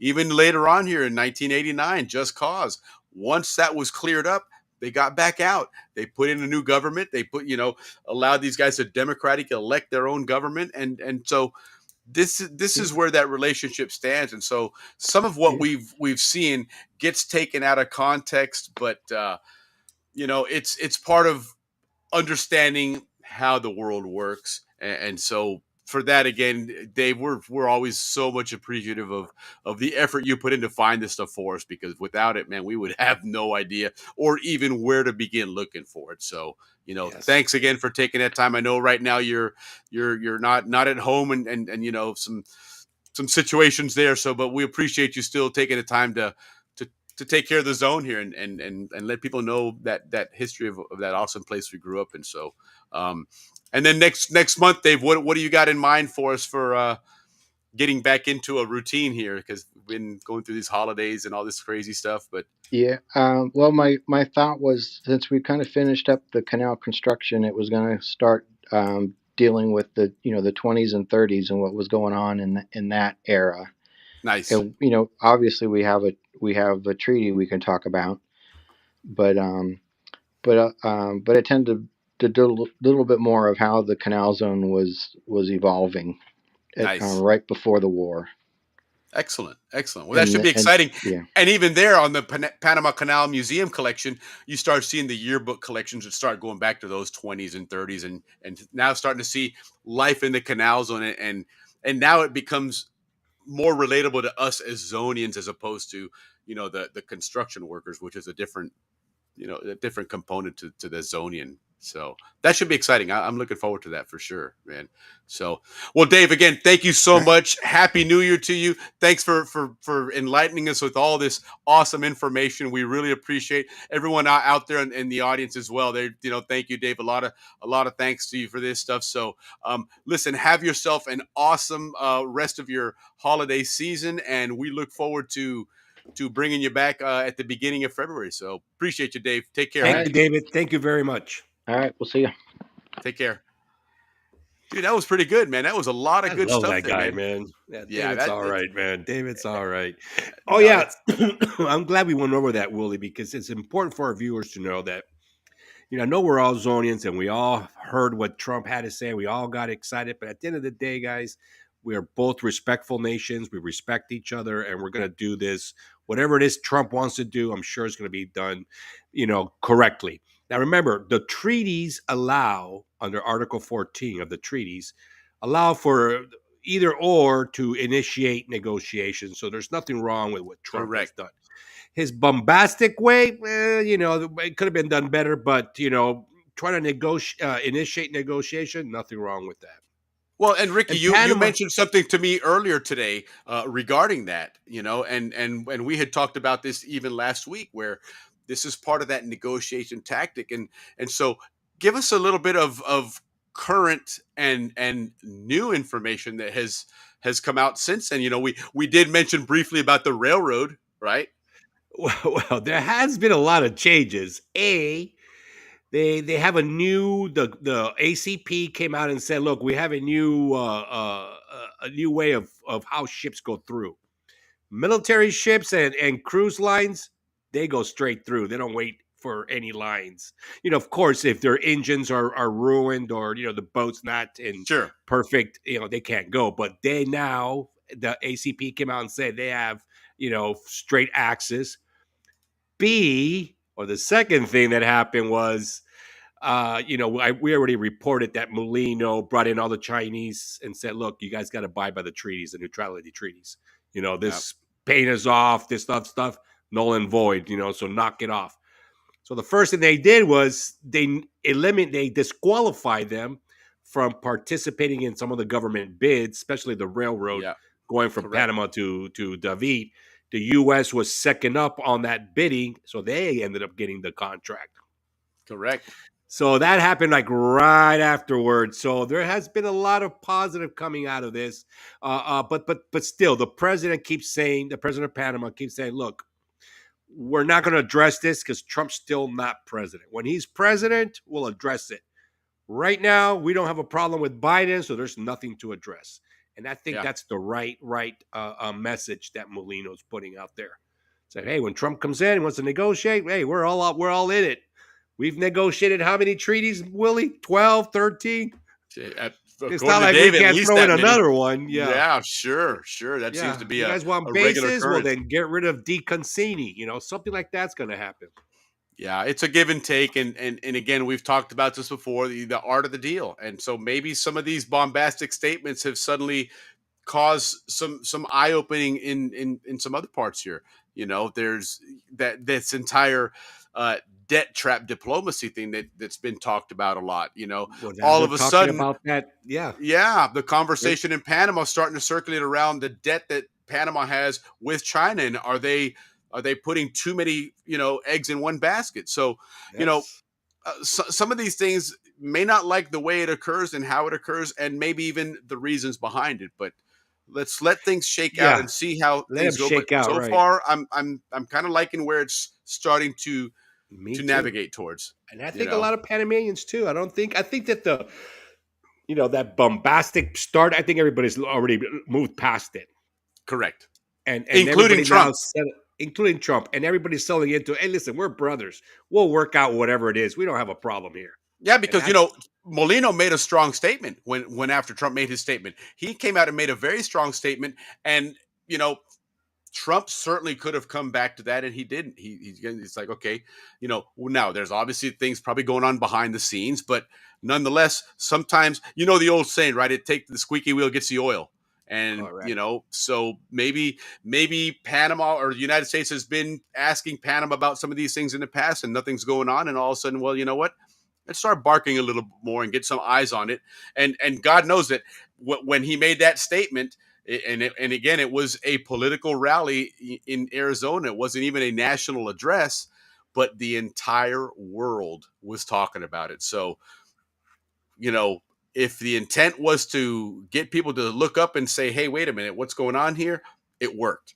If it wasn't the intent, then let's see how it plays out for now. But nonetheless, it's cool to have Panama in the spotlight. I have a lot of people talking to me at work and everywhere else about Panama. So, and it's certainly, it's helped us out. Ricky and I have really seen a lot more people on the show. We hope that continues to happen. We absolutely love having you guys on and staying involved with the conversations and joining in with the chats and everything. Thank you. Yeah, Jill, great point here regarding disagreements. It's very true, guys. At the end of the day, statements are statements, but the truth is none of this happens without, getting legalities taken care of properly. So everything else, it is what it is. But no, again, thank you guys for joining us. We really appreciate you guys stepping in. Thane, awesome. Thane, I'm looking forward to this Que Pasa segment with Thane and Alex Reyes. We're going to have a lot of fun with that here and really build that Canal Zone community. It's funny. it's very easy for us all to be together, right? We all have such a common bond, and we can relate to each other so well. And yet there are so many different Zonian groups out there. And I think it's Time to just bring human them nature. together Time to like bring them herding together. So. cats. Yeah, exactly. In fact, it's funny. Thane, well, he sent me an image today that he created, and it was Zonians and cats, and it was that hint that it is like herding cats to get them together here. I know even some of our reunion shows we've tried to put together. My God, to get people to actually come together and do what we want them to do is it's a tough gig there, but nonetheless we sometimes pull through. So. But anyhow, listen, guys, awesome show. Went kind of long, but we had a lot of good information out there. Thank you for sticking it with us for the entire show. But We didn't lose many people. no, 2 hours, 40 minutes. Wow. Yep. Thank you, Very guys. good. Thank you. Very good. So next Thank you, week's going to be a everybody. fun show. We're going to kind of go back to normal, just some regular topics that we do, and Spillway. Spill, yes, that's one we do want to do. We're going to do a Spillway episode next week. On the beautiful isthmus of That should be a lot of fun. SCN TV. Reminiscing time. It is. That Spillway's a lot of fun. The last couple of times we did that, people had a really good time with that. Got a lot of great feedback because it's fun to look back at what we were doing and experiencing in the zone at that time. You know, the places, the names. You know, and the cool thing about the Spillway is, you know, it really was a community newspaper, because some of the articles that we've seen were of our friends, of our parents and our parents' friends and stuff. So you see names and pictures there, and I don't think there's a single episode of this Spillway that you could look through that you won't say, I knew that person, you know, or hey, I know who that is, you know. Yep. So it's a lot of fun to take us back there. The Spillway is a great place to do it. Again, Panama Canal Museum Collection, guys, check them out. They have some amazing collections of stuff there, and we're happy to help them out, and they help us out quite a bit. So, you know, help keep this Canal Zone story going. And again, as Ricky always says, you know, this is, you know, we're both born and raised here in the zone, and we absolutely love doing this. But Ricky, man, get us out of here, man. Let's end this weekend, dude. Yes, you guys, thank you very much again for being with us, staying with us, commenting. Guys, listen, we really love you. Thank you very much. Salute, everybody. And here's that iconic picture we love. There it is. Oh, God, I love seeing that. Yeah, Happy New Year. Happy New Year, everybody. Take care, guys. All right, Ricky, that was a great show, man. Let's get out of here, man. Let's